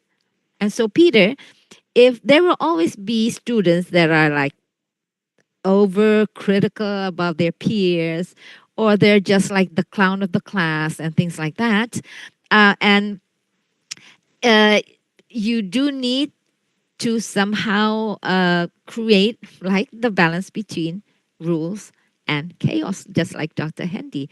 So know when to pull back, know when to let loose so they can be their own self and have their own identity. So, and that takes practice, right? Okay. Okay, thank you, Dr. Suci Isman, for highlighting also about the purpose and also like give examples and also highlight the importance of practice. Practice and balancing, right? Because, okay, thank you for the answers, Dr. Suci and Dr. Handy, and hopefully it answers Peter's questions. Or, yeah. And now we would like to invite the second questions. I think I saw someone raising hand previously. Okay. Yes, Haris Rizky Arifin. Please turn on your camera. You can unmute your microphone and introduce yourself. Thank you. Okay. I'm sorry. It seems that a problem. Wait. To start my camera. Is that right? Can you hear my voice? Yes, it's clear. Okay. Wait. It's not, my camera is not good, so I will turn off. Yeah. I would like to ask how to motivate our students to be active in speaking. Actually, we know that there are so many. If we ask to do the task, they will go to AI, and then sometimes some students feels that the school have to will always give me KKM for the score. So if I whether I active or not, they will give me the score for at least KKM. Thank you. That's my question. Okay, thank you, Hanis Rizky Arifin, for the question. So it's about how to motivate the students, and particularly in the questions in the situation of schools tend to give the students a minimum score, right? Okay, so we would like to hear from our speakers. Yeah, I think Dr. Yes. Hendi can share his as Yeah. an influencer. How do you motivate people to speak? Yeah. Let's have a turn. Go Suci first. Also, I have my tea here. This is a big one. Well, for me, actually, Haris, is that you do need to know if you are a teacher, right? If you are a teacher, then you do need to understand your students, what they like, what they're hype, what they're into, right? And especially, it's like for me, I'm the baby boomer generation, right? I don't know, Dr. Hendi, maybe you're a millennial, and so when I try to develop a new task, especially like for speaking and things like that, and if most of the students are of the generation Z, right? Then I will ask other fellow colleagues like Ibu Nurul or Bapa Adrian, which is the millennials, to say, okay, what are the hot topics that will initiate conversation among uh, people of your age, right? It might be like for my age, maybe it's uh, about politics, but I don't know whether young generations are into politics. So, or it's like a small debate whether it's like what Dr. Hendy was saying, whether you're in the team of bubur aduk or not, right? So it all depends on the context where you are, where your schools are, what the students are like. If you can touch that topic that motivates them, I think students will go on and on and on speaking about that topic. Because I've tried, like in my classroom, to choose a topic describing about a person that really what motivates you in life. And that's a topic that every students can relate to, and they really want to talk about their parents, their teachers, or whoever that inspires them. But if you choose a topic that is like, what do you think of the politics now, or the war between Israel and Iran? I don't think your students will be motivated to speak. So it should be speaking on experience and something that really resonates to your students. Okay, Dr. Hendi might want to add more about. Yeah, thank you, Bu Suci, and thank you also for reminding the division of generation between us here, which is something really interesting about university. This is one place where four generations at the same place, like baby boomers, X, Y, Z, and later on probably five, because we will have Gen Alpha also. Now, when Busuchi mentioned on how we would like to create a kind of environment that is relatable with the students, this is big task for the educators. Before even in my situation right now, I have to ask my son in order to explain what kind of terms or slangs used by Gen Z. For example, what is mewing, for example, and also what is shipping, for example, and also what is the lulu. Yeah. The thing is that we not only the students have to learn what we want. The hardest part is how the educators learn what the students want, and sometimes it's tricky because as an educator we tell them all the time what they want, but the situation is not as easy as that you can get the answer from them. So sometimes I have to push myself to watch Korean drama to understand why they like so much on Korean pop, for example. And sometimes I have to watch Chinese drama to teach some of the ibu-ibu here, because now some of you already moved from Korean drama to Chinese drama. Some of you are smiling here. You're kind of wondering whether your husband is actually a CEO that is undercover, yeah, in your house, and probably testing you whether you love him or not. Yeah, so stay with your husband because probably he's a CEO somewhere. The thing is that what I'm trying to say is if you want them to be excited, you have to mirror it through yourself. If you want them to be excited in the classroom, you have to look excited yourself. I mean, it's hard to make them interested in your own lesson or in your own activities when you do not show yourself that you have the reflection of what you want. That's what I'm trying to say. So, for example, why some parents they are failing to teach their kids to speak English? Because they don't speak English.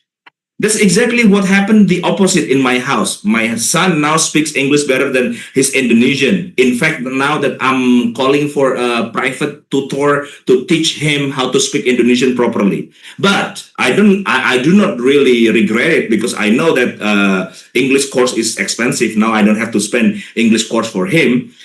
Yesterday we went to Prambanan. And you know what? We have this tour guide speaking in Indonesian, and he asked them to speak in English. So this is like weird. So people thought that we are from Vietnam or from Philippines. In fact, that we are just from around here.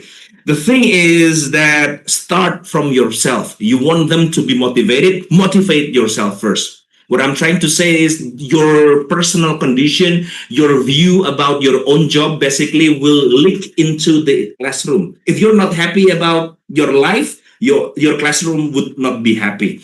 And then if you're not really sure about your English, then your students wouldn't be so sure about their English. This is really sometimes instructors or educators also reflect on themselves first before we're demanding the students to do what we want. We also would like to see what they want from their point of view. That's my answer in this take. Thank you. Okay, thank you very much, Dr. Suci and Dr. Hendi. So the key highlight is about questions that topics that resonate with the students and also talking about recent issues. And the most important thing is about how the teachers can show that they are excited. So that's the key takeaways. Hopefully it answers Haris Rizki's questions. And now I think we have a lot of questions in Q&A and we would like to take a look at that. So probably, yeah. Yes. So here we have questions for Bu Suci. To Pak Hendi first. To Pak Hendi from Novria de Vega. So considering the unique characteristics of ELT learners in Indonesia, particularly those in rural schools who may encounter specific English language variations or limited exposure, how can CLT be most effectively adapted to foster their strategic competence, thereby empowering them to overcome communication breakdowns and enhance their overall communicative ability? So, yeah. Okay. Yeah. Okay, for Novia de Vega, yeah.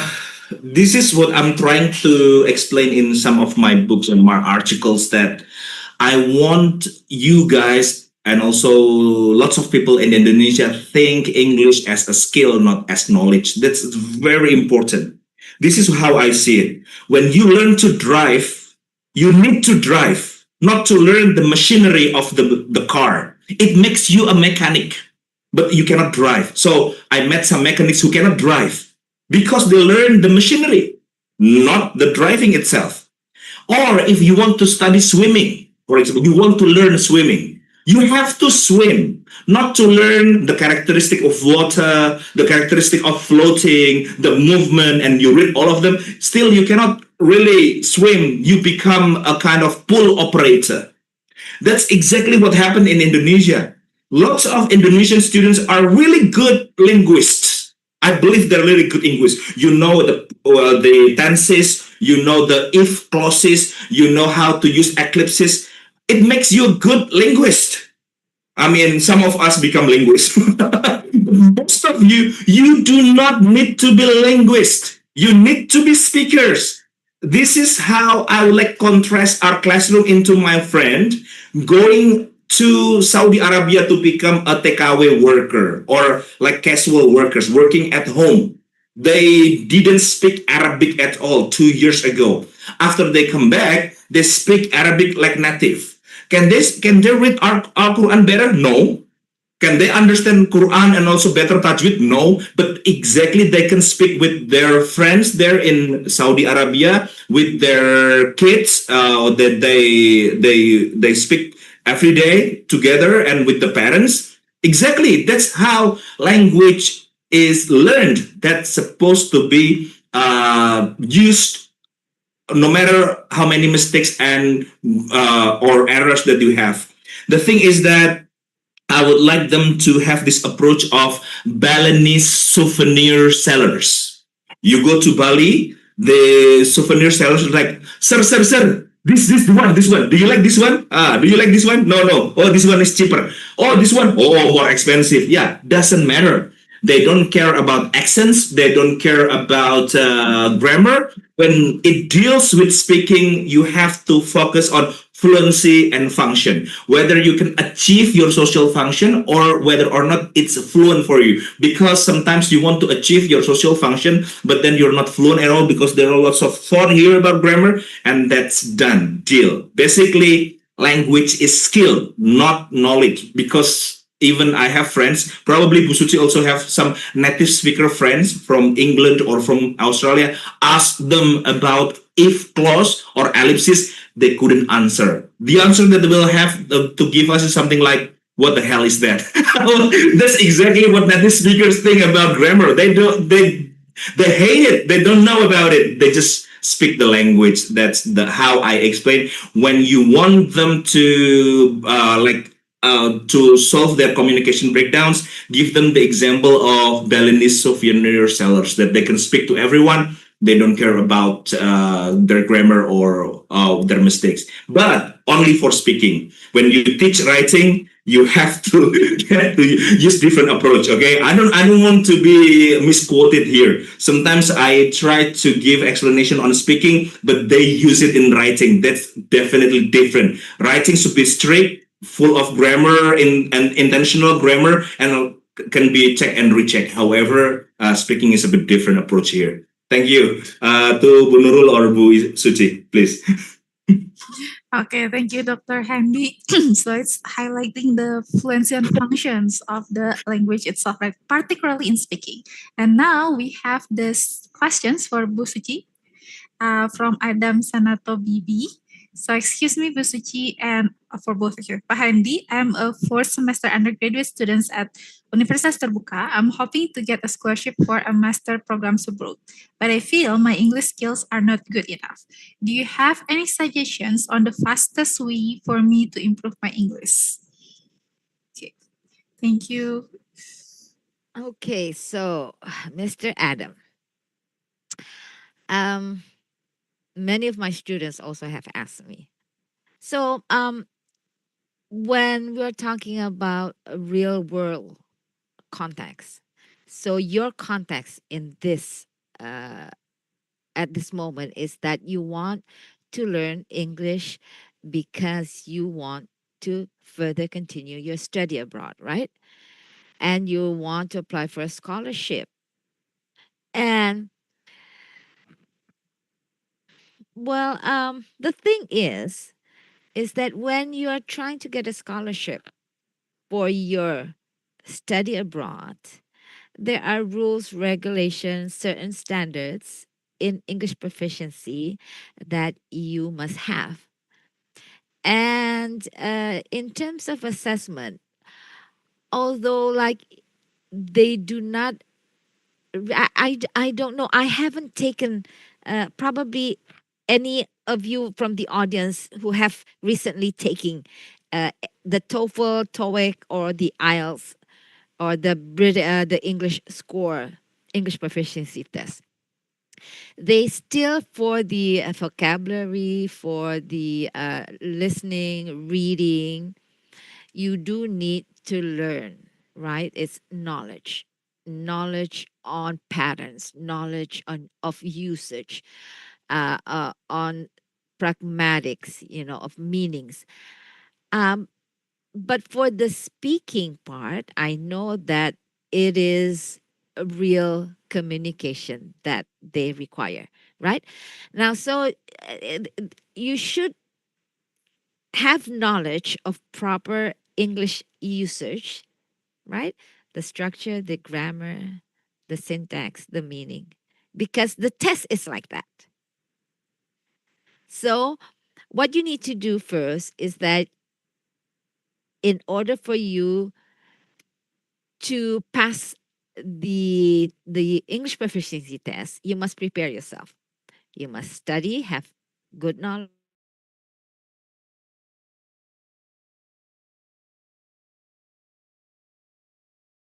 It's not sustainable for you when you pass and get the scholarship and then you're studying abroad. Then your survival language should be for communication, not for testing. Okay? So if you get me, so you need to, I don't know whether there are training about how to take tests, English proficiency tests, to pass that threshold where they say, okay, your English is good enough for receiving the scholarship for the master's program. But once abroad, then it's like Dr. Hendi says, you must act like the tour or the people in the Balinese market. You plunge in, you talk to the native speakers, right? And learn from that. But before going abroad, you need to pass the English proficiency test. Then you need to study. Maybe Dr. Hendi has more suggestions on that.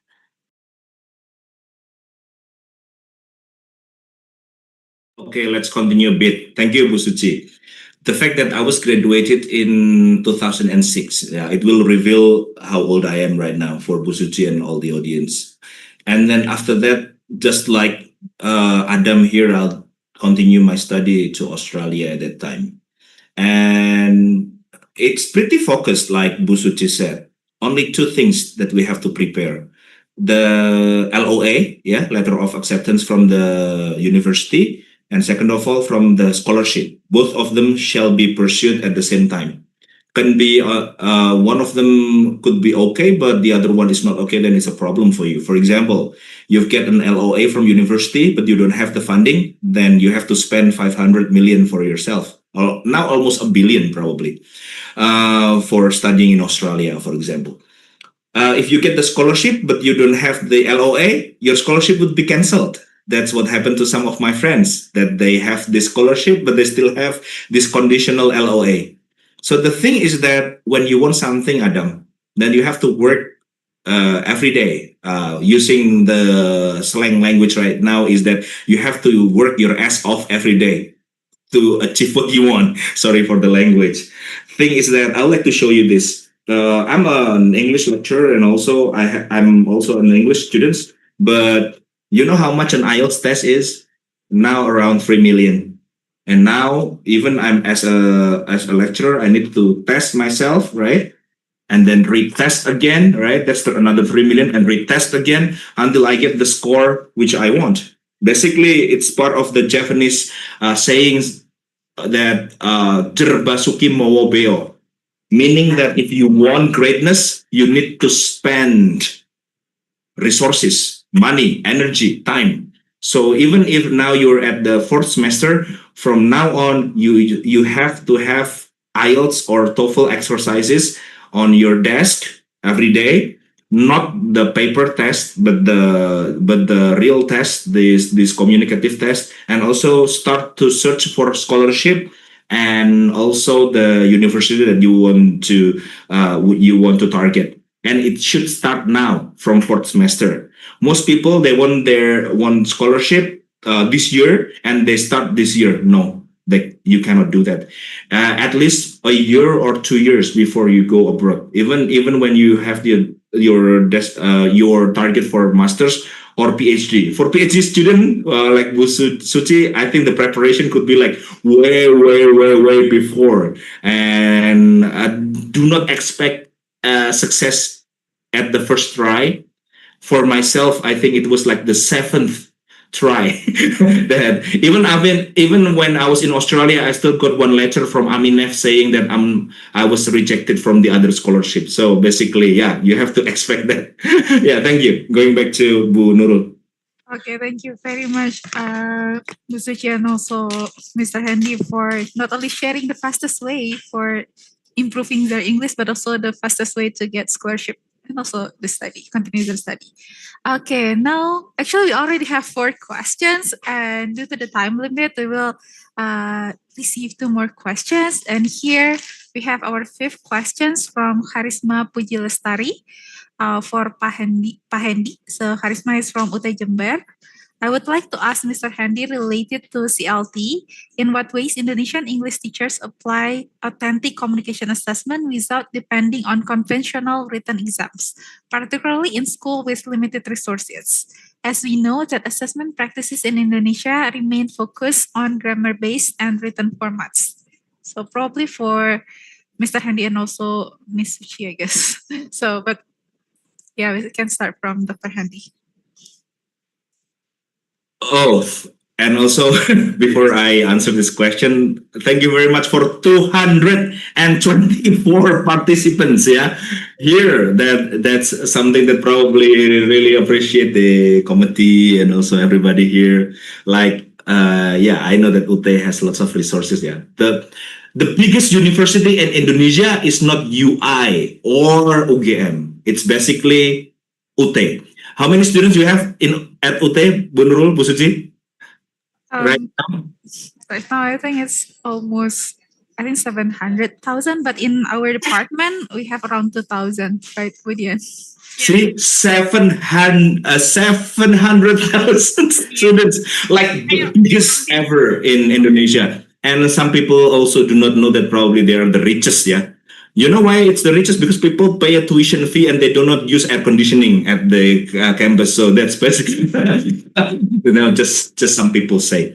But the thing is that thank you very much for the one who's staying here, and also for UT who's doing this seminar, which is really interesting, because lots of good questions also. One of it is that we would like to use authentic communication. The thing about authentic communication now is problematic. Long time ago, we always thought that authentic communication must be sourced from English native speakers coming from Anglo-Saxonic countries such as Australia or America or Canada. But now doesn't matter. Your English is authentic. A Singaporean English is authentic, already mentioned by Bu Suci.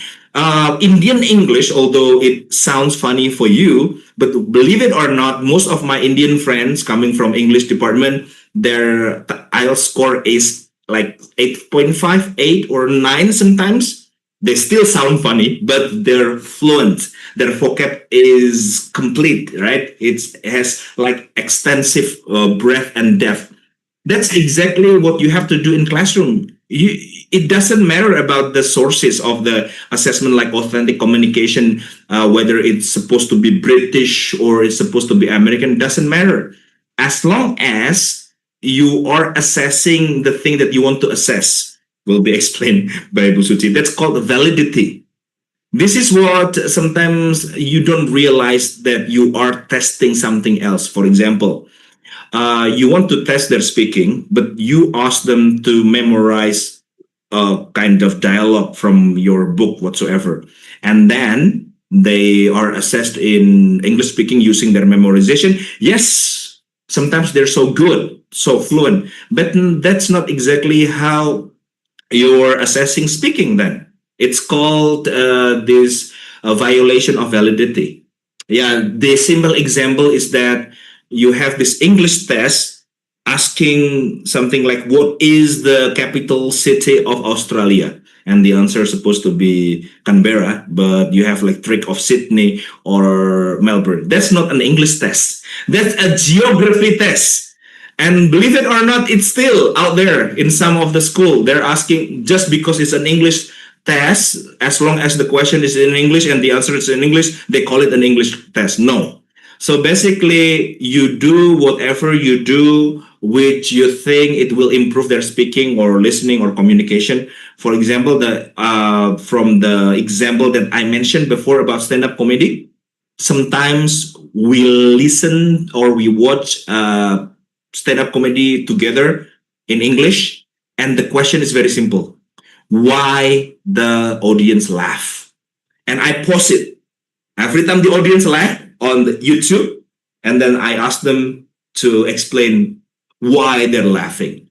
And it's not easy because they have to explain the cultural view of the speaker. They have to see why it's a mismatch on the punchline and on setup. It's a high order thinking skill. People from outside seeing my activity looks like ridiculous, but apparently it's full of meaning there, because to understand what's funny about something, you have to understand lots of different layers of language, not only the grammar but also the subtlety of the culture and yeah, and other thing also. Yeah, that's my answer, Banurul. Okay, so probably would like to have more from Dr. Suci because it's about assessment. Yeah, I would like just to add a little bit. So when you, I know that currently that most teachers haven't yet uh, acquired the taste for communicative assessment or communicative learning. And so in my presentation, I have mentioned that when you are designing assessment for speaking, particularly, then the first thing you need to do is to set up what is your communicative goal. So it can't be like Dr. Hendi says that if you're trying to assess someone or teaching someone to speak, but then you're using like text about geography. And what they're doing, they're reading and they're reading aloud. Reading aloud is not speaking, right? It's a monologue. And monologue is the first step in learning speaking. And also, like, I have a few, during my few observations on English teacher teaching speaking, they start with pronunciation. right? They start with vocabularies and say, okay, let's practice drilling, and this is how. And they say that this is speaking. No, it's not, right? And so, what you need to do is actually, if it's for real life communication, you set a topic that relates to communication activities. For example, like going to the market, right? That's an activity. And communication is necessary. So, going to the market in Australia, probably, right? Or going to the supermarket in England. And so, if that's the setting, then what is the conversation? So with my students, I usually say that, okay, if you can't think directly in English, it's okay. You start with your native language, which is Indonesian. And so how do you say it in Indonesian? Okay? And then you say, okay, how should I say, like, with my knowledge of English? You can like translate it. But then don't be afraid, right? Whatever you think, just try it out. And then if I see that you're missing out in pronunciation, you're lacking in vocabularies, then that is something that I, as a teacher, need to help you work with. But that is not the actual learning or teaching or assessment. And so you need to get your students to start conversing or communicating. And I know the main reason why teachers are still focused on grammar, like Dr. Hendi was saying, is because we as teachers are also lacking in the speaking proficiency. And so that's why we chose to use the grammar focused learning method and as well. That is my answer. Okay, thank you very much, Dr. Hendi and Dr. Suci, for give examples on how to implement authentic communications. And here we have our last questions. It's for Bu Suci from Irma Safitri. So based on what you explained in the presentation about language learning taxonomies, which of the three taxonomies can be relevant and applied as an English learning method in Indonesia? And is the method universal, meaning it can be used for all ages from children to adults?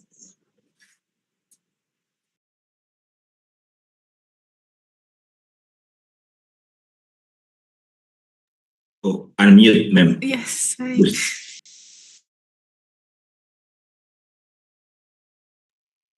Okay, well, thank you for the question, Ibu Irma. And so in my presentation, I introduced the language learning taxonomies merely because whatever we try to, when we try to upgrade our capacity, it has to be based on some grounded theories, right? And so I looked at these three uh, theories that you can use when you are designing or planning for your speaking class, the learning, or even the assessment.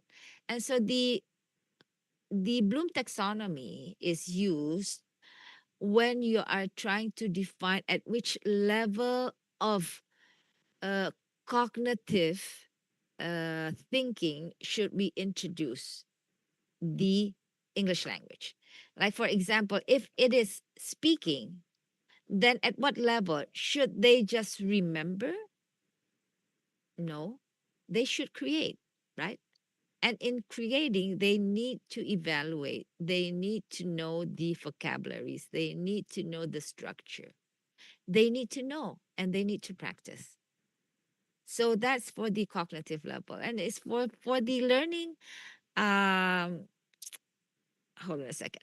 For the language learning strategies, yeah, is to understand how our students are learning, whether it's only in the cognitive level or is it meta cognitive, or whether they are trying to use strategies that they use it from their social aspect, or whether it's from the values that they have inside of them, right? It's like when you're asking them to do some speaking tasks and then they reflect on their task. Whether they're like Dr. Hendi said, should we teach students how to swear in English, right?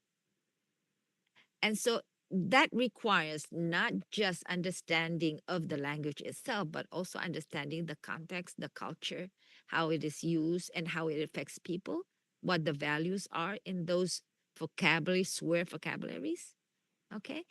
But for the communication part, especially when you are trying to test your level of English proficiency, then there is a common framework that people use when assessing your level of proficiency.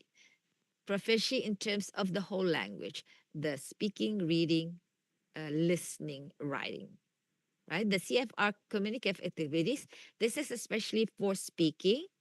You should focus on the CFR framework for spoken production and spoken interaction. So it's not grammar focused anymore. Okay. So it's just three different ways of trying to understand how your students are learning speaking. That's my answer to Irma's question, Ibu Nurul. Okay, thank you, Dr. Suci. Dr. Hendi, would you like to add more? Is it the last question already? Yes, unfortunately. My God, there are like still lots of more questions. Yeah, please, we can continue probably later on, or you can DM me on my Instagram. Do not DM me on TikTok because it would be like people say wouldn't be, because the system is probably different. Your DM wouldn't get through, but on Instagram I usually answer questions, don't worry. Okay, so Bloom's taxonomy, and we know that it's a kind of a pyramid, right? And it has like 6 steps. The thing is, the upper part we call it HOTS, right? High order thinking skills, and then the lower part is the low order thinking skills. Now, this is the problem that I face from the hypes that all students, all schools must focus on high order thinking skills. And nowadays, when we teach like vocabulary using drills or using memorization, people will say, "Oh, that's not HOTS. That's not HOTS. That's LOTS." And now we cannot forget that the pyramid is like one structure, right? I mean, if you were only focused on hot, it means that if you build the pyramid, you only focus on the tip of the pyramid. And can you imagine if you go to Egypt and you only see the tip of the pyramid on the floor, and it would be very small pyramid, right? So basically, the whole things based on Bloom's taxonomy, it shall be analyzed fully. Basically, high order thinking can only be realized only if you also focus on the low order thinking skill too. Because it's pyramid, of course, the base is larger and the tip is smaller. What we can learn here is that you cannot forget the taxonomies. I'm sorry, probably this is like different kind of taxonomies, but I'm talking about the Bloom's taxonomies, which means that in itself, it's not only about cognitive, but also affective, and it has levels. What I'm trying to say here is that although you are trying to focus on communicative as a high order thinking skill, but you cannot forget that in order to make it happen, you need also the basic level of knowledge also. For example, if you want to teach high order thinking skill in math, for example, it is harder to teach students which have no memorization of multiplication or division, because if they can multiply from 1 to 100, to explain the next step would be easier. To give them like special cases would be easier.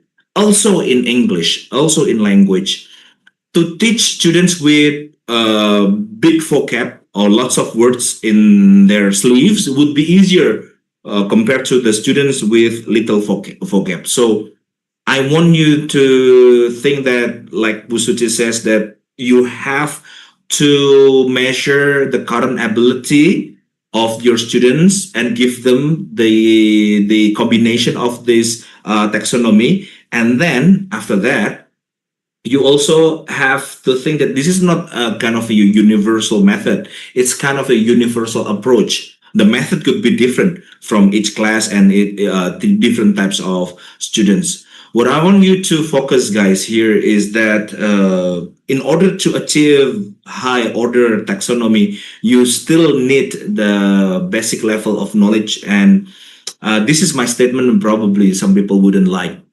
We are focusing more on grammar, but we're not focusing on vocab. But most of my research and my fellow friends' research shows that vocabulary is more important than grammar.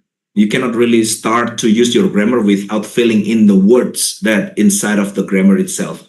So focus on more vocab, on how to vocab, including the meaning, the context, how to use it, and the pronunciation, and how to read it. And then grammar would come second. Well, some grammatician would not like it, but I have a strong belief that vocabulary is part of the thing that you have to fulfill first, and then you can go to the next level, to the next taxonomy. Okay, that's from me, Bu Nurul. Thank you.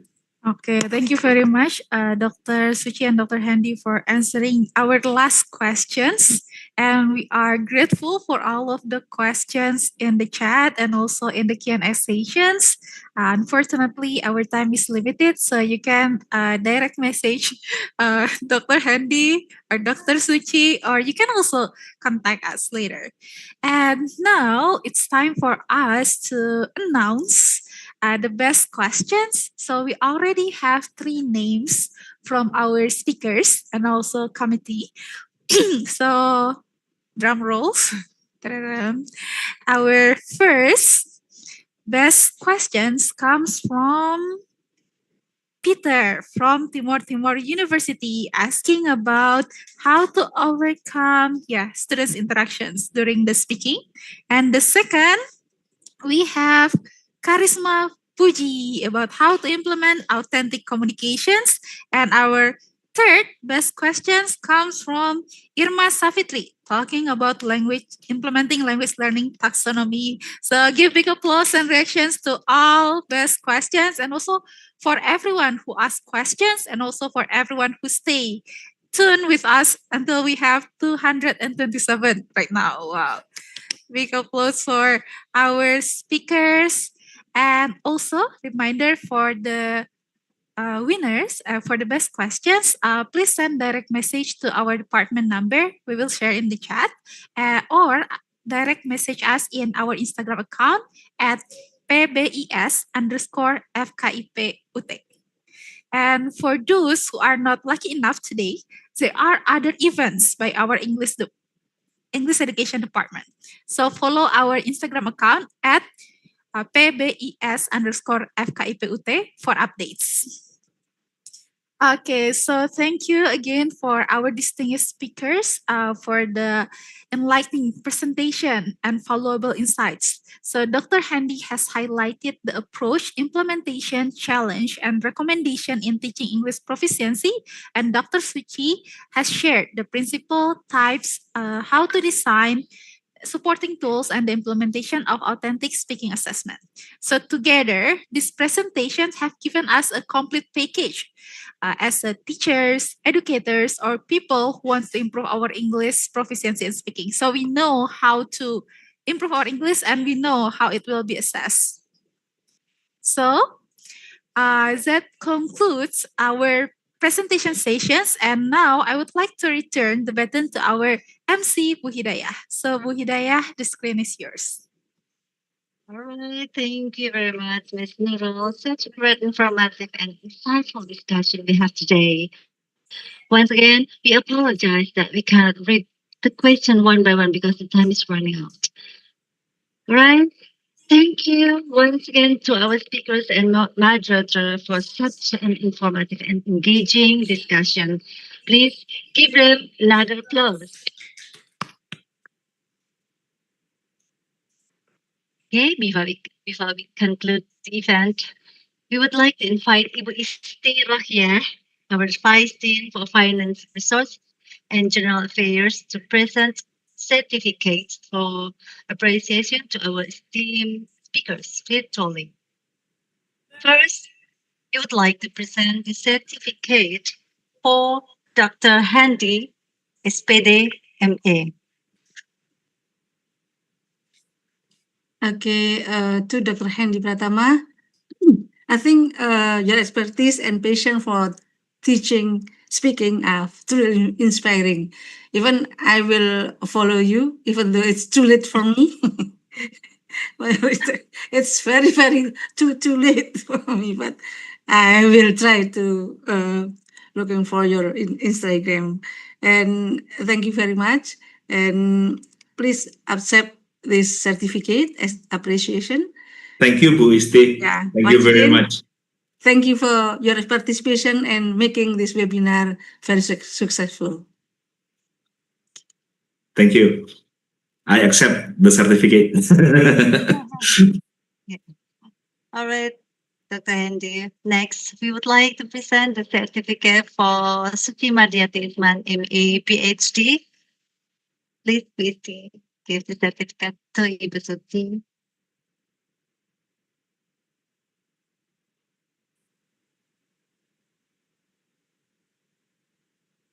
Okay. Okay.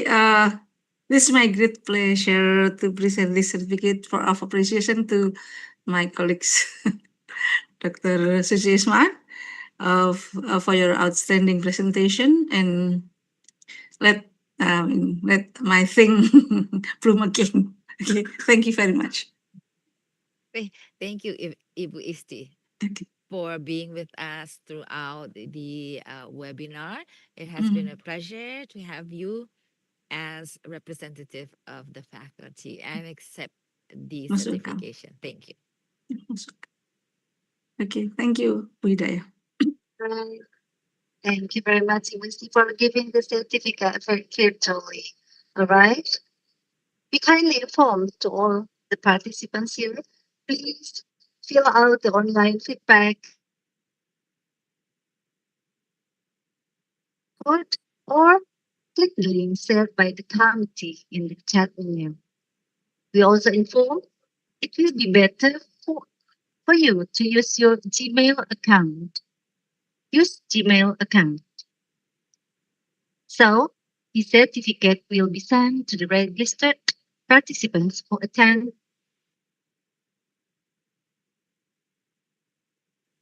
After all, thank you to our speakers and moderator for their insight and engaging presentation. We also appreciate the participation from and Dr. Isman for the future events to continue our journey on learning together. I'm Hidayah, as a Master of Ceremony, would like to say goodbye. See you on next webinar. Wassalamualaikum warahmatullahi wabarakatuh. Waalaikumsalam Hey, warahmatullahi everyone. wabarakatuh. Waalaikumsalam warahmatullahi wabarakatuh. Thank you very much, Bu Okay. Hendi. Thank you very much, Ibu Isti, Pak Hendi. Bu Suci Yeah. Isman. Okay. Thank you. Mas- See Thank you you. again on our next project, Pak Hendi. Hopefully, Okay. as long as Bu Isti approve, everybody will be approved. Yeah. I will always approve. Yeah. I know the one who's signing. Yeah. Thank you. Thank you. See you next time. Thank you. See you, Yeah. Pak Hadi. Bye. Got to go. Thank you. Bye bye. Bye. Bye. Bu Isti, thank you. All the Thank you. participants, thank you very much. Bu Suci, Thank you, very much. students. Mas Rizky, maaf, yang di Zoom bisa dilihat nggak Zoom?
Kirimin nomor telepon Mbak Dian.